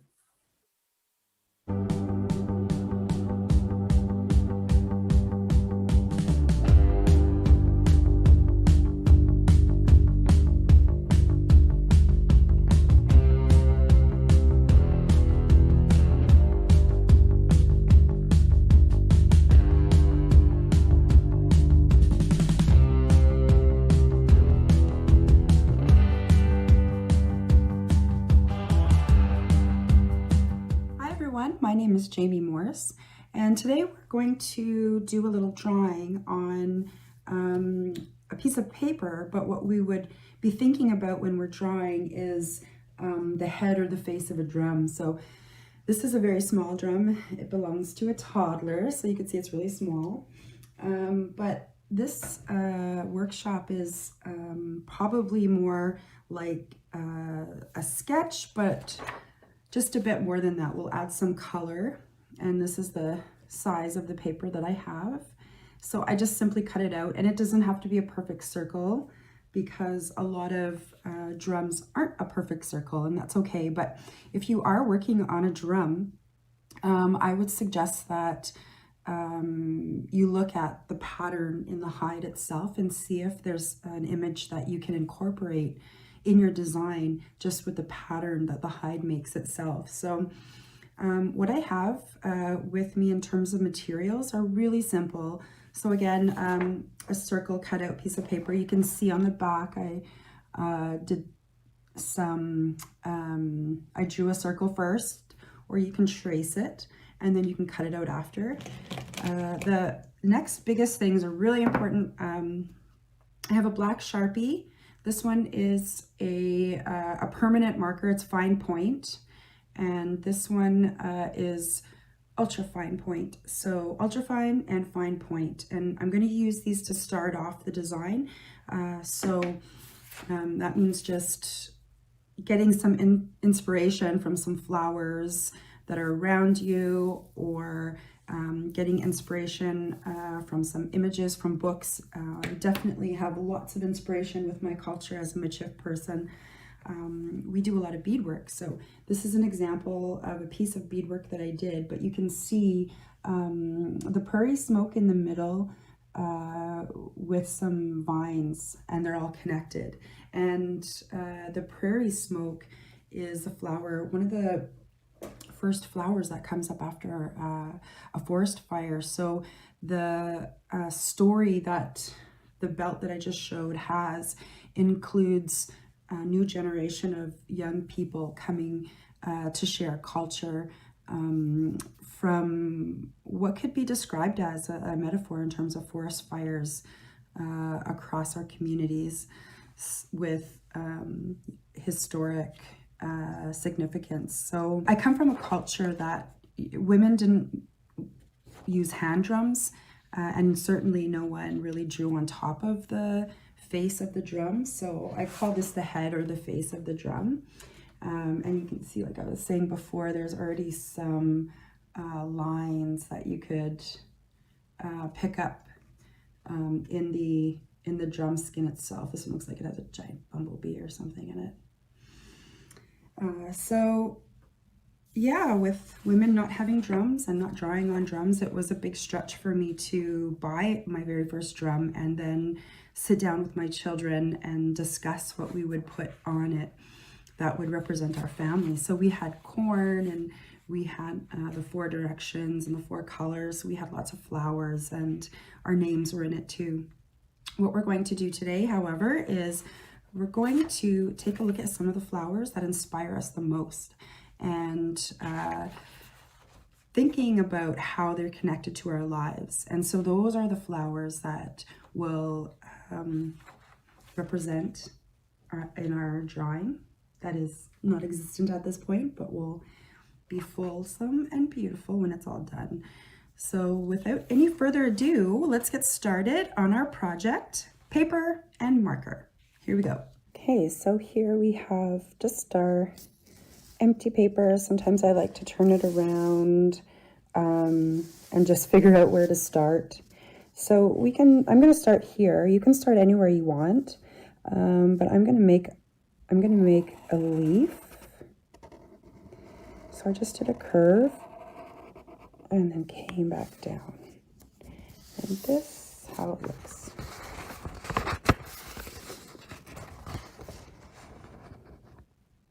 I'm going to do it again on the other side. Okay, so a little bit different. This curve is going outward,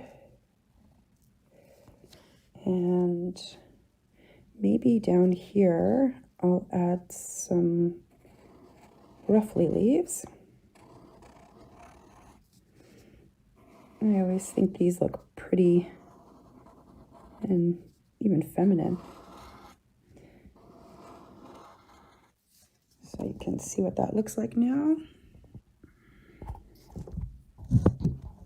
I'm going to put a little half circle up here, and right here I think is where I'm going to put the connecting vines. So I just like to draw a line like that out. That's what it looks like right now. So what I'm going to do with this line is add a few things to it. Okay, one of them will be berries. I always like to add berries, and it doesn't have to be a real vine. It could be just like something that you would love to see together, maybe in a bouquet. I always really enjoy looking at berries. So I'm going to put a couple of leaves here. Maybe I'll make another flower. So I like to make sure that I have a bit of balance. So when I am doing a design, I just kind of like think about what would go great with the rest of a design that would make it balanced. It isn't necessarily symmetrical. Maybe just going back to this flower, I like to make the outlines. So this is a part of a beading that comes in to play in this design.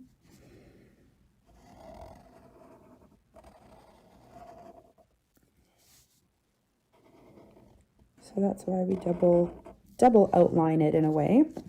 So it kind of starts to look like Métis beadwork. Yeah. I also like drawing hearts. So I'm going to make a heart plant.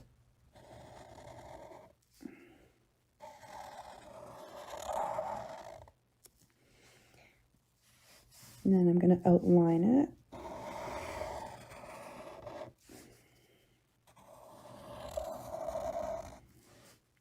And maybe we'll just do a little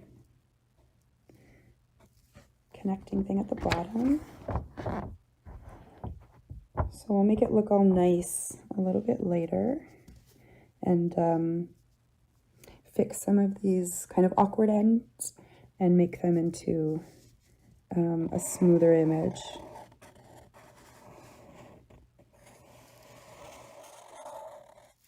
Okay, I just put a ruffle around it.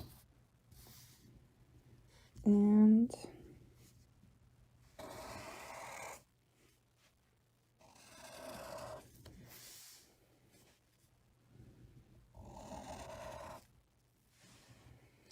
let's see, what kind of leaf do we want here? Maybe one that's a little almost triangular.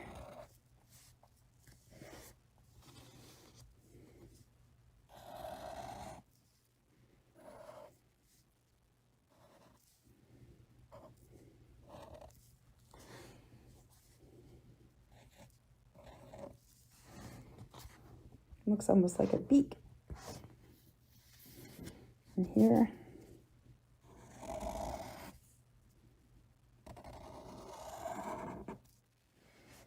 There's another little leaf. So again, how I make those is just, I start from here and I make a nice curve, come back and then curve in and back to the vine again.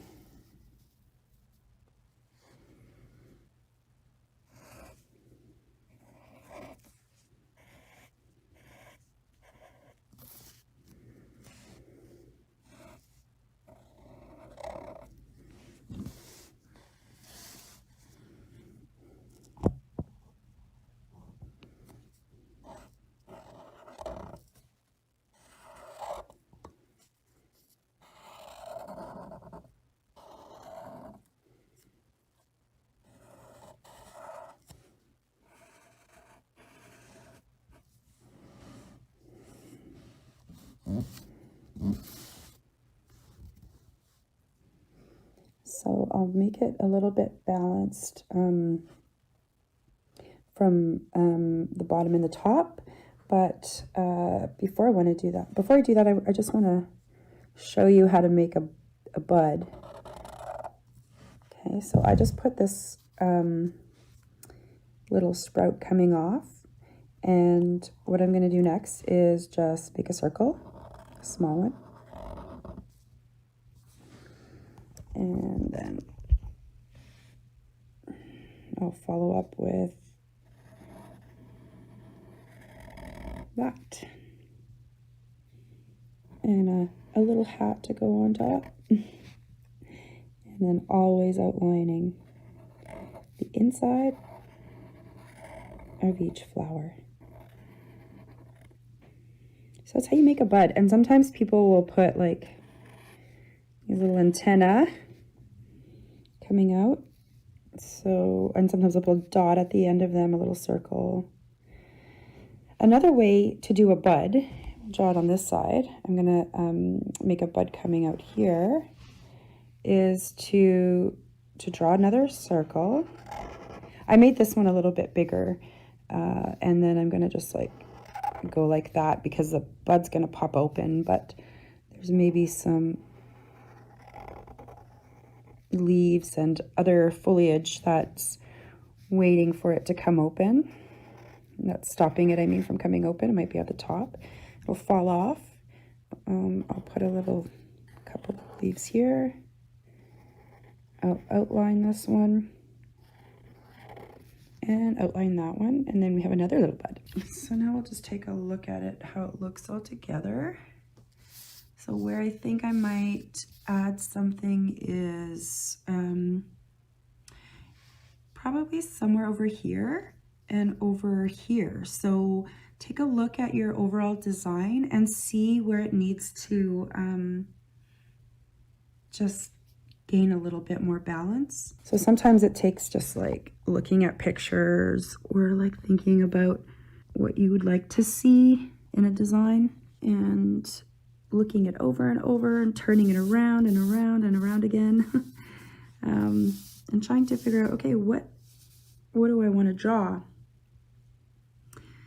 So we can make some, we can make something coming up from here. I'm gonna do this. So I just made that little line in there, and now I'm going to bring these little offshoots off.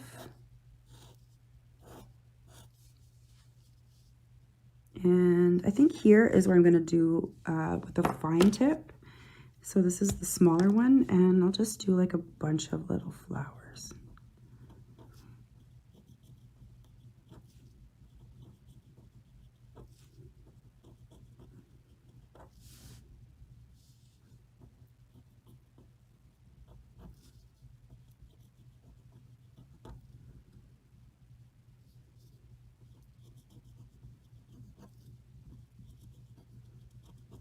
And keep going on. This kind of reminds me of lilacs. So we have a lot to fill in, and they don't have to be neat, because when you look at it from far away, it still will look like a lilac. And I'm just making a little circle with 1, 2, 3, 4, 5 petals. 1, 2, 3, 4, 5. Yeah, just like that. So just keep drawing and drawing little tiny petals on a branch. And then this is how you're going to get a nice lilac stem with flowers. We have one outside right now in my front yard, so that's giving me a lot of inspiration too. Just because they smell so beautiful. And I want to remember that moment, because I know that they won't last all summer, though I'd love them to. So if you have any flowers in your garden that you'd like to kind of put in your design, you can always go take a picture of it, or even go draw in front of it, talk to it, and yeah, it'll be a nice visit for you and the lilac or whatever plant you decide to do. Okay, so that's basically the lilac head there. Yeah, so let's see if that balanced things out a little bit. I think so. I'm going to do a little bit more over here. Now, I bet you know what this is. This is going to be a lady slipper.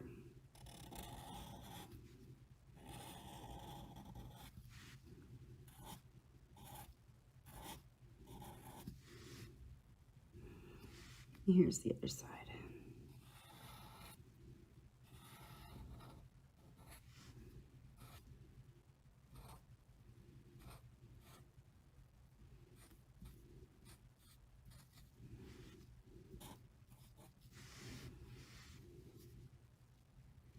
And maybe this one will put a connection over here, and they have these beautiful leaves.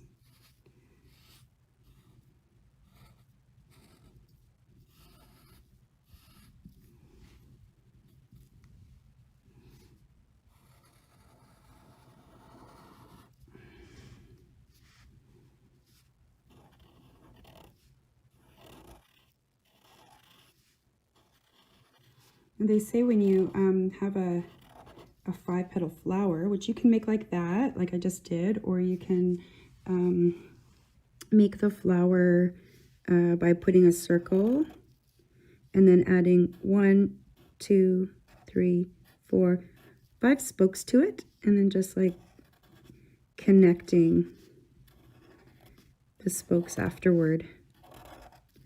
So then you have more of a symmetrical, somewhat of a symmetrical flower, and we'll fix it up after so that it looks smooth.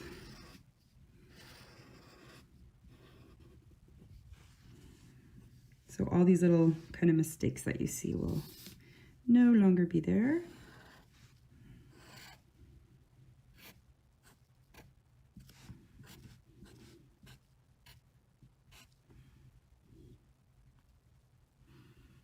Yeah, so we'll do another one here.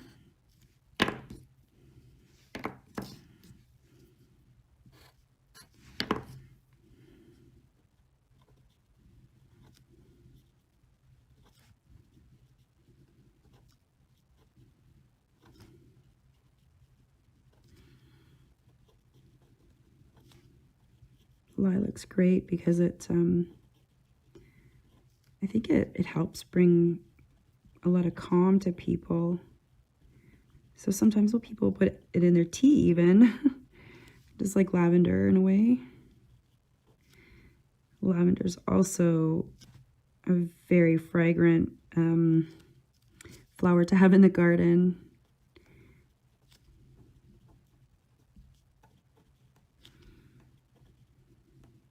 I learned a lot about plants from my grandmother. She had a greenhouse, so we were constantly hosting people to come over and take a look at our plants. And inevitably there would be a lot of conversations about plants, and I'd just kind of be following as a curious kid about the company, but I also got into the knowledge that was being shared and transferred between my grandmother and the people that came to visit her, to look at her plants, to buy things like plants. So she was really great to follow around and learn so many things from. So grandmas are great for that. Cookums and mushums. We say the word cookum for grandmother and mushum for grandfather. All right, friends and relatives, welcome back. Welcome back. Thank you to Jamie Morse from the Creation Workshops of the Summer Solstice Indigenous Festival for the beautiful artwork. All right, we're going to move on in the powwow schedule. We're going to go here to the Youth Smoke Dance finalists. And the finalists are Everly Doxitator, Jameson Cathers, Shay John, Lyndon Hill, Linnea Anton. Those are your finalists, friends and relatives, and we're going to roll their videos now, and then the poll will be open after the videos. So friends and relatives, don't forget to support and vote for your favorites on the Social Distance Powwow page. And also, before we get rolling to those, we're going to recognize our sponsors. Thank you to the National Association of Friendship Centers. Thank you to CN and CIDC, also to BMO and CUPE, as well as the Medave Blue Cross, and No Indigenous History. All right, once again, youth finalists, smoke dancers, you're next. Take it away.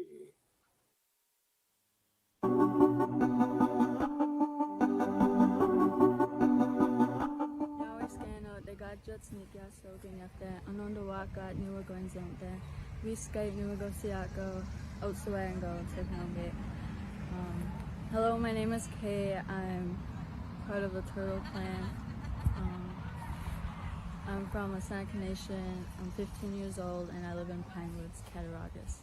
I'm dancing because my great-grandma used to love watching me dance, and she's my motivation to keep on dancing because I knew she'd always watch me.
Hi, my name is Jameson Cathers. I am Oneida Turtle Clan, and I'm 17 years old.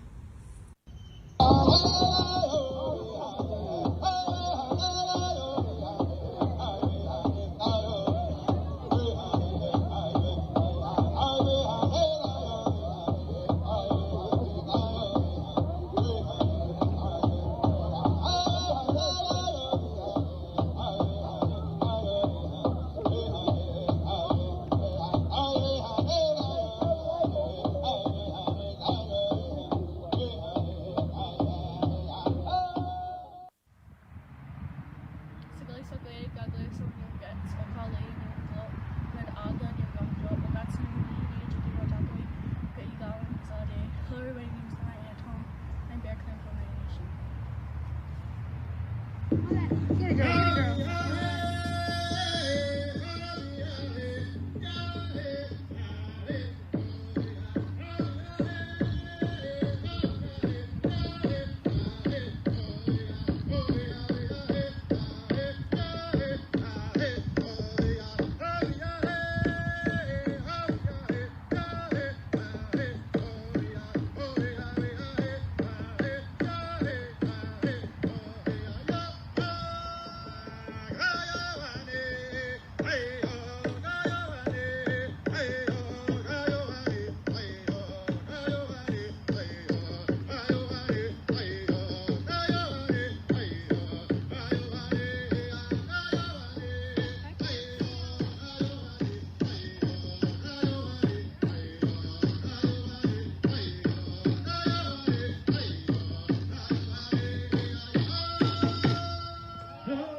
Scanos Faguego, Onego Dasit, Nidiaso, Jarok Sky, York Shiago, Kanya Kiono, no Penzo there, Kanya Dan, you will get shout there, or sway again, do a gafting yo.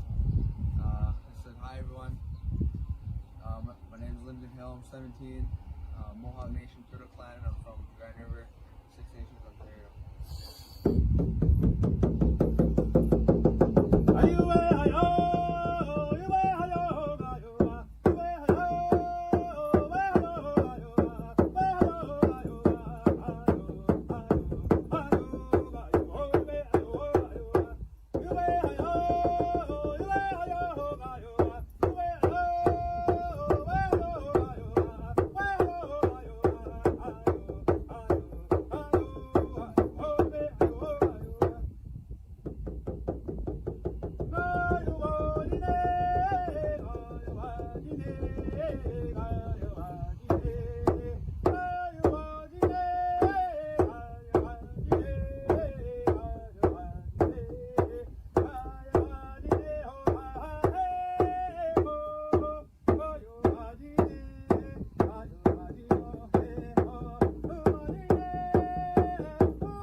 All right. There we have it. The youth smoke dancers.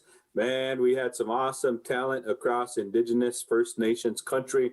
Want to say thank you to those finalists in the youth smoke dancing category. The poll will be live here shortly on the Social Distance Powwow page. So stand by to all the spectators and the fans that want to support the finalists as you help us to determine the champions of the youth smoke category. Ladies and gentlemen, friends and relatives, we have with us some special guests. Rose, Stella coming here.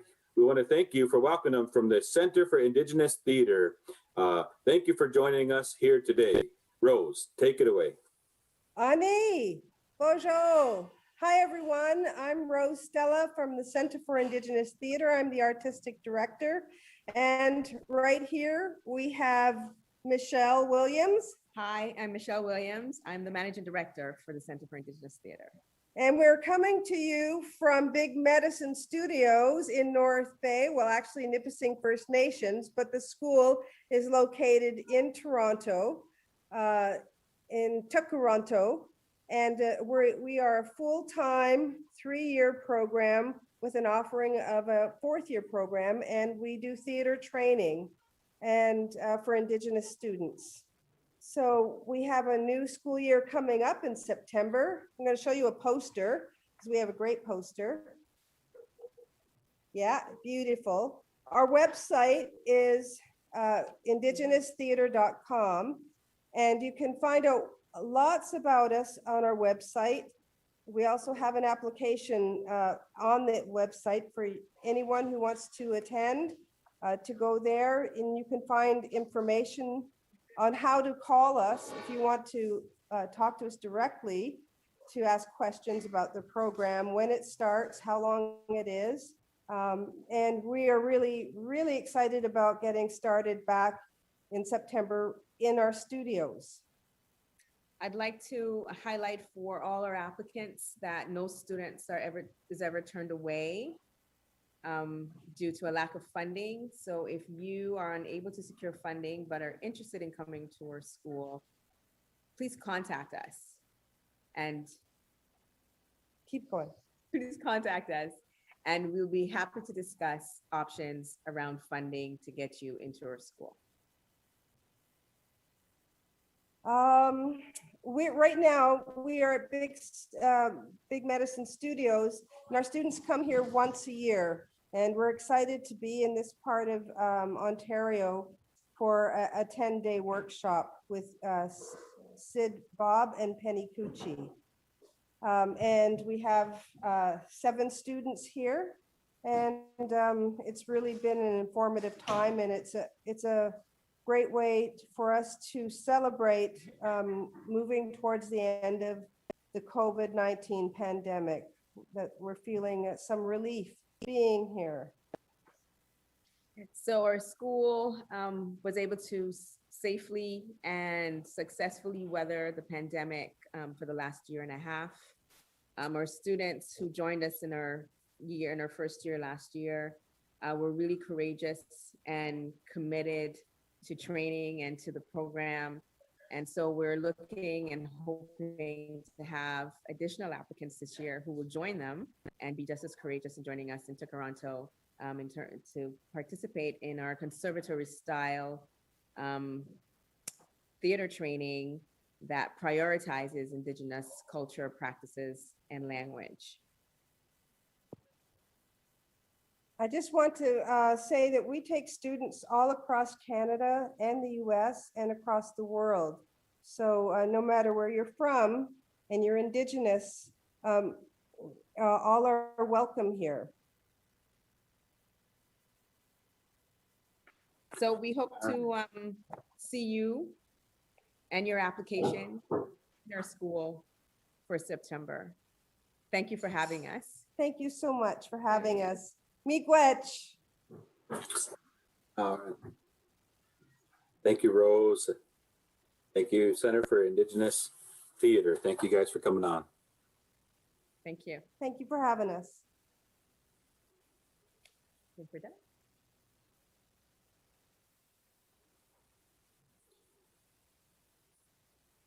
All right. We're going to share a little bit about the CIT. We're going to share a nice video with each and every one of you. Thank you to the Center for Indigenous Theater. Here we go.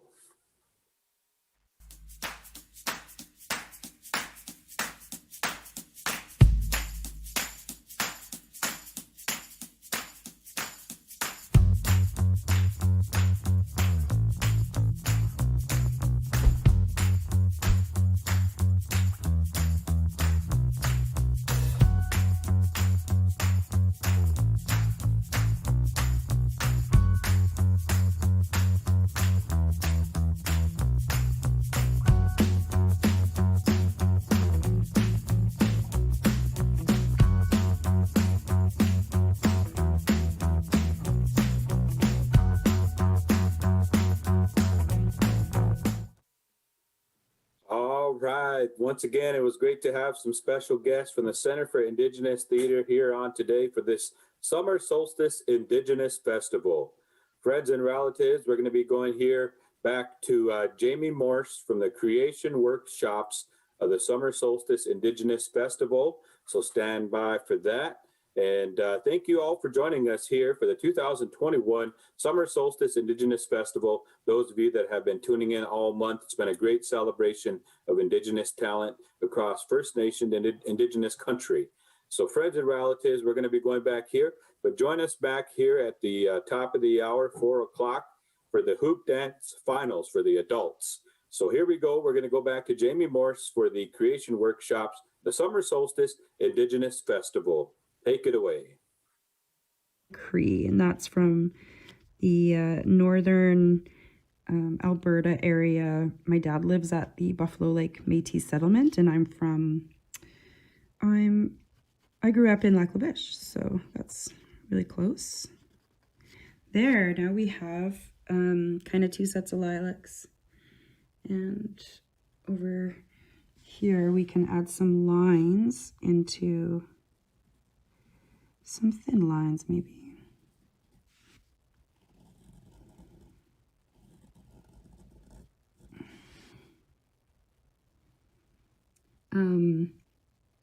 Now what I'm going to do is I'm going to take this marker, the thin one, and I'm going to go over it with, I'm going to fill in some of the little gaps. So here you can see there's like a gap. So we'll fill it in. I use that by, I fill it in by using the pen, the ultra fine pen. I just kind of gently take away the corners. Let me disappear. Oops, sorry. We can try that again with this one.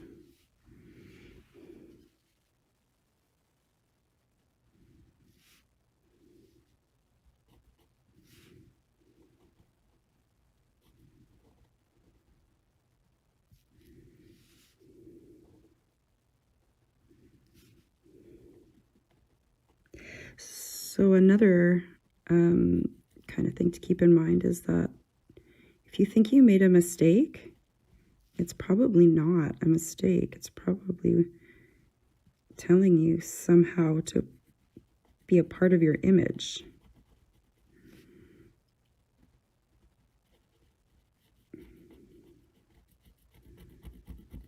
So I like to follow the lead of my mistakes. There.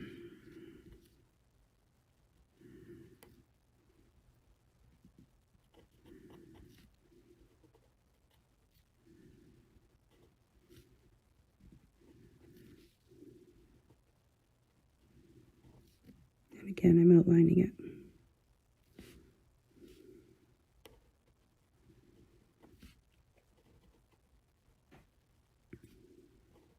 So when I moved out here and drums were played by women, I was pretty happy because I now on Algonquin territory, I can kind of express this creativity in a way that I needed to at the time. And that was by using the smoothness of skin from an animal. Okay. So we have a kind of a big design, a bigger design. I think we need to put more things here on this kind of area. So let's make another bud.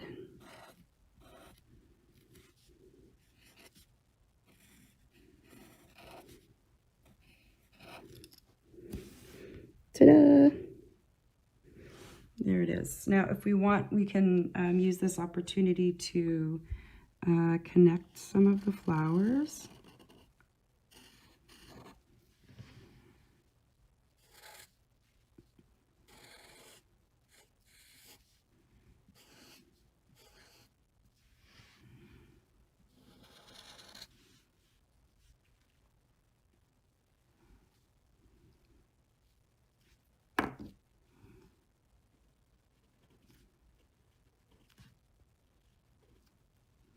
How is your piece looking? Flip it around a couple of times. Let's see if there's anywhere that you think needs to be filled in. I might add some things here just because there's a little bit more space, and maybe some more, yeah, just I think these two places, and then we can start coloring. Okay, so why don't we add a different kind of bud.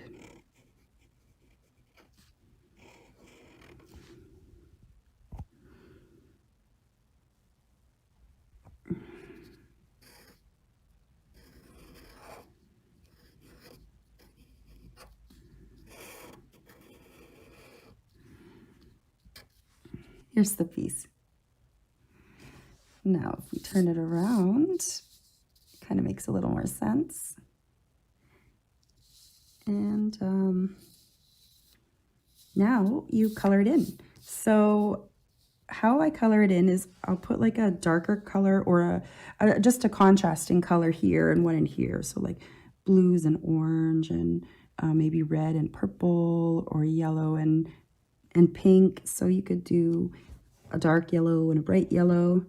So let's do that now. I'll color this in and then you can color yours too. Okay, wow, thanks for joining me on the journey to do the face of a drum. So I'll hold up what we did today. So this one's a lot of little random flowers. I did some test ones before. Here's some other examples, kind of to get your mind going. And here's also another one. Yeah. So again, the one what we did today is this. If you have any questions, yeah, just put them in the comments. And hi, Kinanas Gomiten. Thank you for joining me on this little drawing journey. Agsi.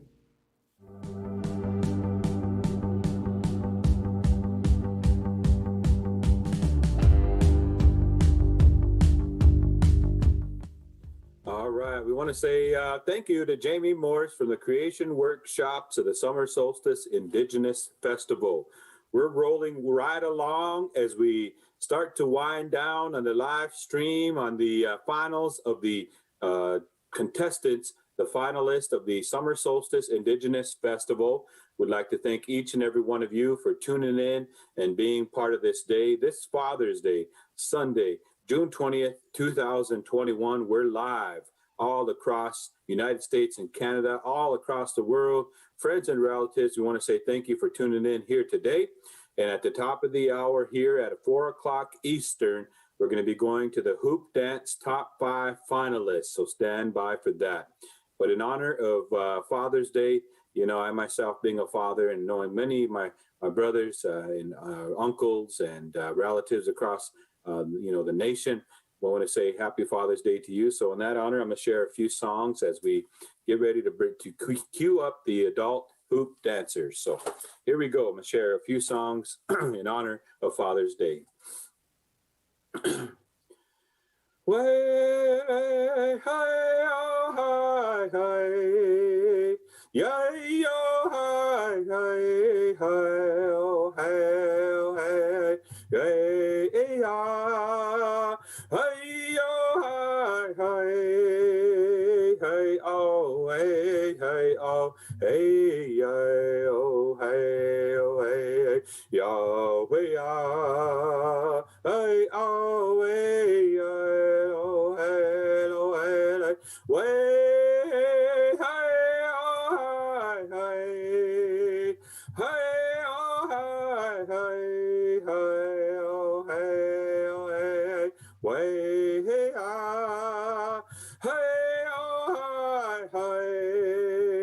Hey, oh, hey, hey, oh. Hey, yay, oh, hey, oh, hey. Yahweh, ah.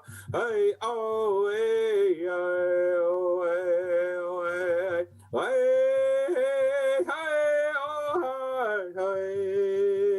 Yay, oh, hi, hi, hi, oh, hey, oh, hey. Yahweh, ah. Hey, oh, hi, hi.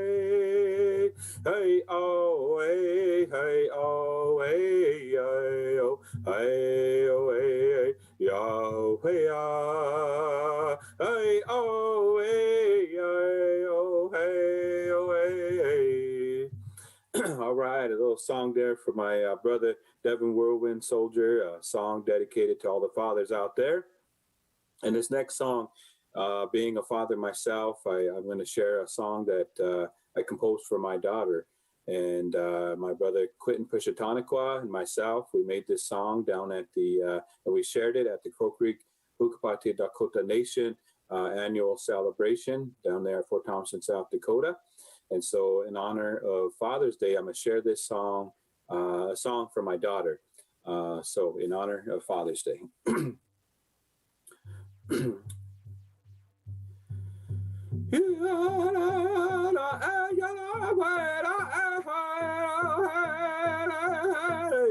We chop say color we mache ape hook papa na hook pate wa o shena askaska wache o ma ake pe o Yahweh away way oh we chop say color we mache ape hook papa na hook pate wa o shena askaska wache o ma ake pe o Yahweh away way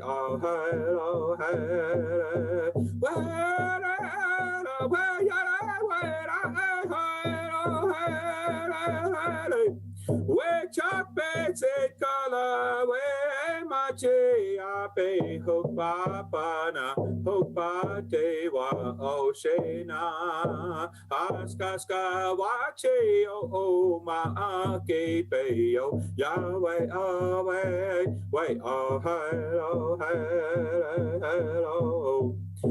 we chop say color we mache ape hook papa na hook pate wa o shena askaska wache o ma ake pe o Yahweh away way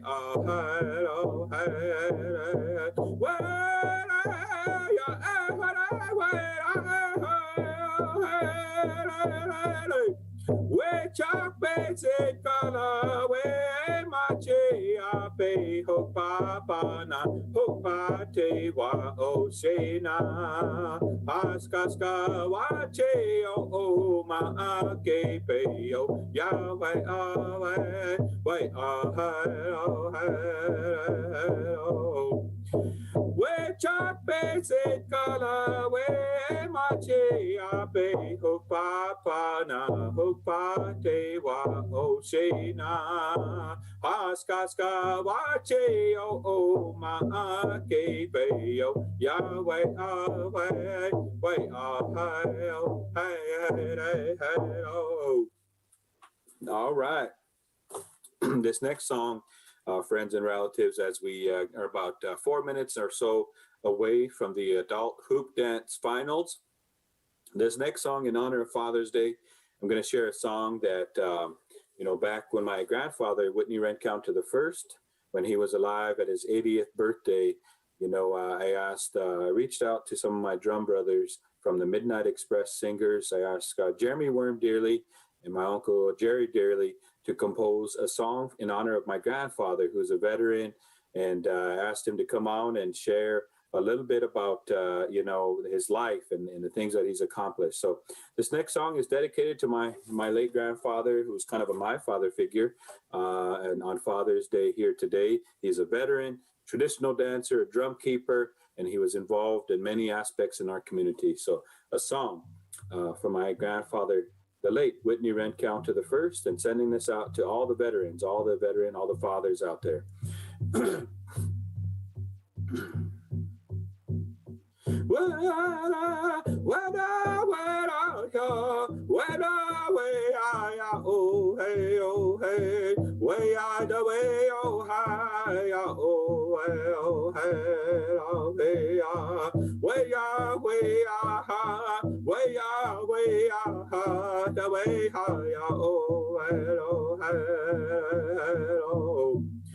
Tataka na she Zoya e Korea oke chase opayelo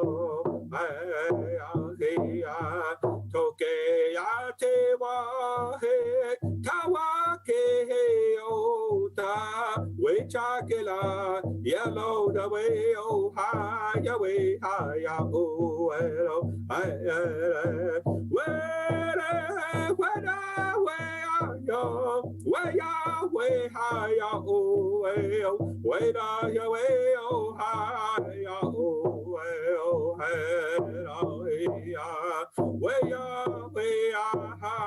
way ha, way ha, ya way ha ya oh oh. Tatakana she zoya ya ye Korea okay chase opa yelo hey ya toke ya te wa he tawake oda we chakela yellow the way oh ha the way ha ya oh hello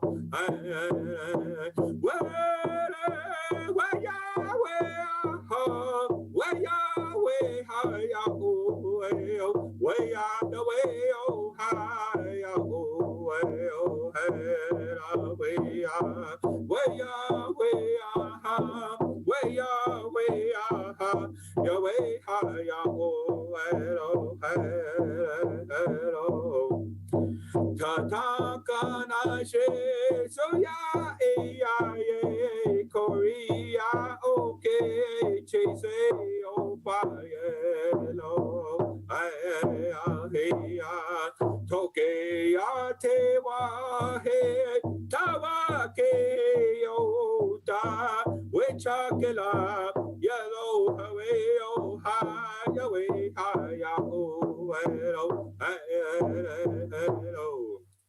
All right, song from my late grandfather, Whitney Rencounter the First. Wanted to share that on this Father's Day, being my teacher, my mentor, teaching me how to sing and dance and speak, and just to practice our traditional ways. All right, friends and relatives, we're going to be moving on here to the adult hoop dancers right here on the Summer Solstice Indigenous Festival. The top 5 finalists in the adult hoop dancers. Here we go. We're going to be calling forth Selena Kada Mataswagan. All right. As well, the world-renowned Tony Duncan. Also, Mariah Megwans, Carlos Bonali. We want to say thank you, Samson, Six Killer Sikwa. Here we go, ladies and gentlemen, friends and relatives. We're going to take it on to the finalists of the Hoop Dancers. Good luck. Take it away.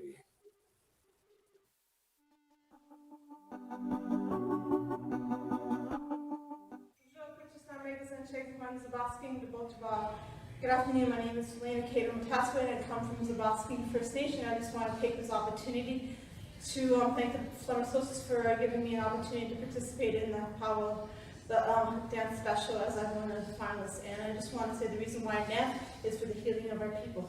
Everyone have fun and dance hard. You gotcha.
she Tony Duncan Gonse. I'll be dancing right now for the Summer Solstice Finals Hoop Dance Contest. Very happy to be sharing this style of dancing with you. My father taught me this style when I was very young, and now I'm teaching my son, and I'm teaching my daughters as well. And it's fills me with a good feeling, good energy to share this dance of healing. So Ahia, representing San Carlos Apache MHA Nations. Hoop dance.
Hello, my name is Carlos Pinole. I'm half Dakota and half Dene Navajo.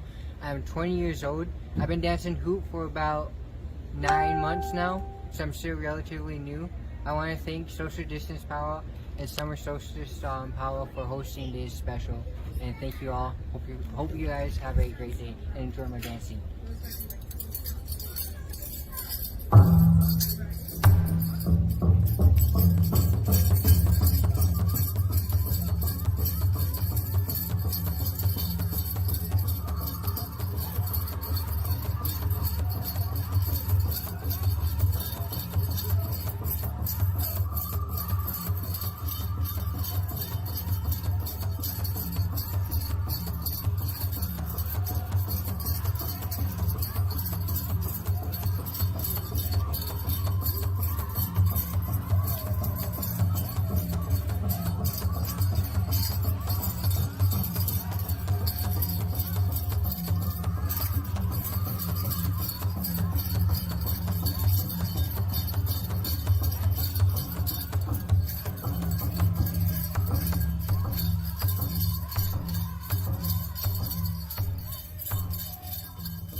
All right, friends and relatives, welcome back to the Summer Solstice Indigenous Festival virtual celebration.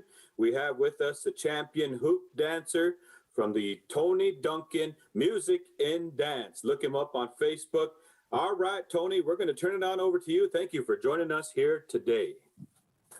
Hello, everybody. Dagot to everybody. Happy Father's Day. She Tony Duncan going se. She Nix Kada going se. My name is Tony Duncan. My Rikra name is Yellowbird Dancing. I'd like to talk just a little bit about this dance here that has brought our family, brought myself a lot of good feelings, good memories, good times, honoring that great circle. And so as I was taught, growing up, that this dance here originates, as many of our dances do, originates in that origin, in that way of healing. They would have these dancers use these hoops that were made originally with willow, and they would have them, these dancers from the Taos Pueblo people, this dance they say originates from, and they would use these hoops as a way of healing. And dancers and people from all across the area would come far and wide, to listen to those songs and to be healed by this dance that's known as the hoop dance. And in time, this dance, has evolved, and in time, this dance, one person actually that's really, really special to the hoop dance, I guess life form that this dance has taken on, is the late Tony Whitecloud, and he was very, very instrumental in taking this style into kind of taking it into more of the modern form that you see today. And so now today they have these hoops here, and they link together. You create different designs, different formations. And these are ways of saying ahie. We say thank you to the eagle in this way here, honoring the eagle, carrying our blessings to the creator. We say ahie, honoring as well the butterfly. Apache way, the butterfly represents that love medicine, sending all that love medicine out to all of our fathers, our grandfathers, all of our sons, our daughters. And so we honor them today, moving around here. And then we also show that appreciation, and we show this way of teaching the youth to carry on, and they also call it the ladder of life here, gaining an education and moving up that ladder of life, and also honoring all of the plant people. We say ahie, honoring the plant people for gifting us and for taking care of us with their medicines. So we do different designs here, honoring the flowers, honoring the plant people, and then coming all together, putting all the hoops together, and we create now sun, we create Mother Earth. And so this dance here is a way to show that appreciation, show that respect, show that way of celebrating life. We should never take our people in our lives for granted. We should never take them for granted, and we should show them that appreciation and celebrate their life. We're all a part of this great circle, from the smallest little ant people to the largest trees, all the way even farther than that to the largest mountains. Everything has within itself a spirit, an energy, and we should show that respect for all of life. And this is one way that we show that respect, by making those images and saying thank you to the plant people, thank you to the eagle, Itsacho. We say thank you to our parents, our relatives. We dance on this circle. All of life moves in this cycle, from the eastern doorway to the south, to the west, to the north, back to the east. Apache way, we move clockwise. All of life moves in a circle. In Apache, this symbol right here, we say pense, pense. It means spinning, changing. All of our lives are in constant motion. All of our lives are always moving. And so we're constantly moving and dancing throughout life. And so it's a very special dance, honoring every part of life. Our children, our mothers, our fathers, our sisters, our brothers are all a part of this circle. And today, that's what we dance for. That's who we dance for. And bringing our circles together, teaching the next generation to create stronger, healthier circles. So once again, my name is Tony Duncan. I represent the San Carlos Apache, the Mandan, Kiadatsa Arikara Nations. And happy Father's Day to everybody out there. And be well and hope you enjoy the rest of your day. Apache way, we say we say now it's in there, until our circles meet again. Thank you.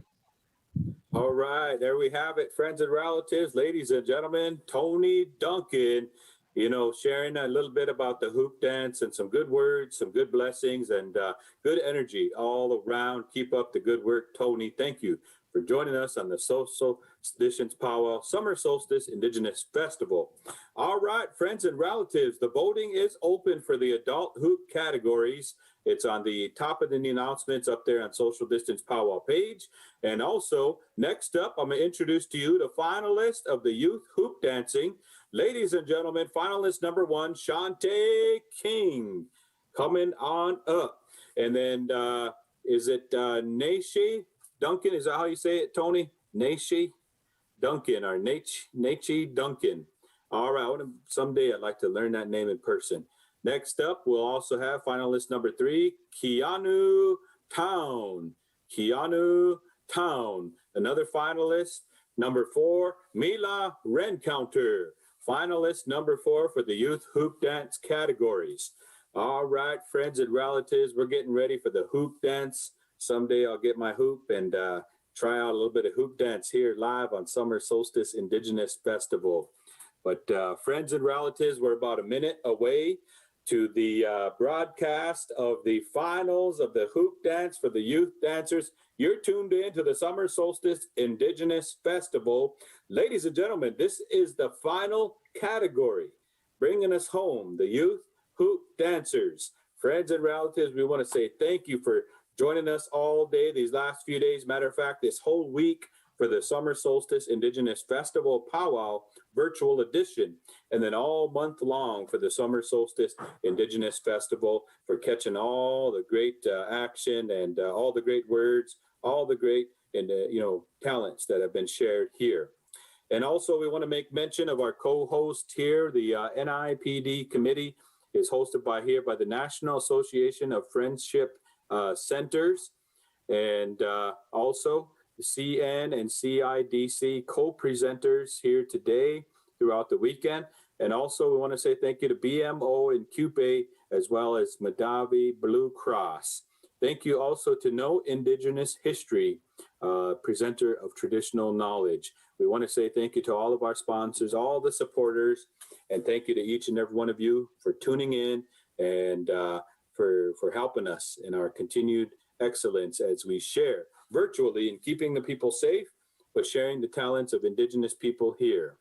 Friends and relatives, we're about ready to go here with the finalists of the Youth Hoop Dancers. Once again, Shantae King, Nashi Duncan, Keanu Town, Mila Rencounter, the finalists of the Youth Hoop Dance. That's where we're going to be sharing here in about 30 seconds. Friends and relatives, we'll be going to them live and loud and proud that they're going to be sharing a great dance, the hoop dance. Man, these dancers put together a great show for each and every one of you. Don't forget to vote. The live polls are up in the announcements on Social Distance Powwow page for the categories, and then they expire about an hour and a half after they're posted. But friends and relatives, it's a good day to be alive. It's a good day. It's Sunday Fun Day. And we're going to head on over here to the Youth Hoop Dance finalists. As soon as we get the high sign, then we'll be heading that way. But in the meantime, thank you for being part of the Summer Solstice Indigenous Festival. As we continue on, I want to say thank you to Trina and the whole crew, Lindsay Sarazin, Lindsay King, and the whole crew for putting together a great show. And ladies and gentlemen, at this time, we got the high sign, so we're going to go here. Youth Hoop Dance finalists, take it away. You're on the air.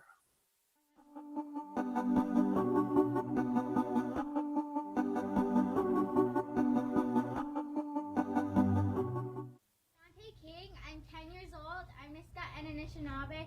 I'm dancing Youth Hoop Dance finalist, and I'm dancing for Every Child Matters.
I'm 7 years old. I'm from Valley Store, Arizona. I hoop dance to exercise.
years old. And This is my video this is my video for the for the summer solstice. summer solstice powwow. For the summer solstice powwow. And I'm a And I am a youth hoop dancer. youth hoop dancer. Okay. All right, here we go.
Thank you for watching my video.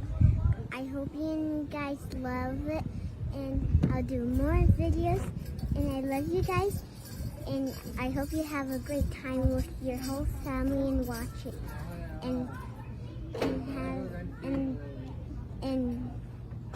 bring all your friends and kids so they can watch me. Thank you. Bye. Hi, my name is Nicey. I am 9 years old, and I am competing for the Summer Solstice Finals.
All right. Holy smokes, those youth hoop dancers, man, they put together a show that we all remember.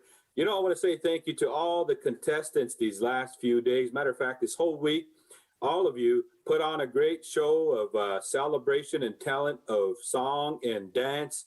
Those of us that have been part of this Summer Solstice Indigenous Festival, we appreciate all of your participation, all the family and friends, the folks behind the scenes that help all the dancers get their videos in. We also like to say a special thank you here to the National Association of Friendship Centers. Special thank you here to CN and CIDC as co-presenters, as well as the BMO for helping sponsor the categories here, and CUPE, Madave Blue Cross. Thank you all for your support. Thank you to Know Indigenous History as a presenter of traditional knowledge. Thank you so much to each and every one of you. The polls are open for the youth hoop dance as well as the rest of the dancers. The polls only stay open for about an hour and 15 minutes and then they close. But we're going to be announcing the winners tomorrow. So stay tuned, stand by to Summer Solstice Indigenous Festival Facebook page and the Social Distance Powwow Facebook page. We'll send you some updates and let you know when we're going to do the live presentation of the winners throughout this past week. Friends and relatives, thank you very much. Let's give a virtual round of applause to all those dancers, all those singers for a great week of song and dance. On behalf of everyone, I want to say thank you to Lindsay Sarrazin, Lindsay King, and the whole crew behind the scenes for helping with the production. And thank you on behalf of Trina and all the Summer Solstice Indigenous Festival crew, all of our guests, everyone that helped make this celebration great. We'll see you all we'll see you all tomorrow for the announcement of the winners. Enjoy the rest of the beautiful Sunday Fun Day and stay tuned to Summer Solstice Indigenous Festival for continued programming moving forward. Thank you. We'll see you all again. Enjoy the rest of your night. Happy Father's Day to all the fathers.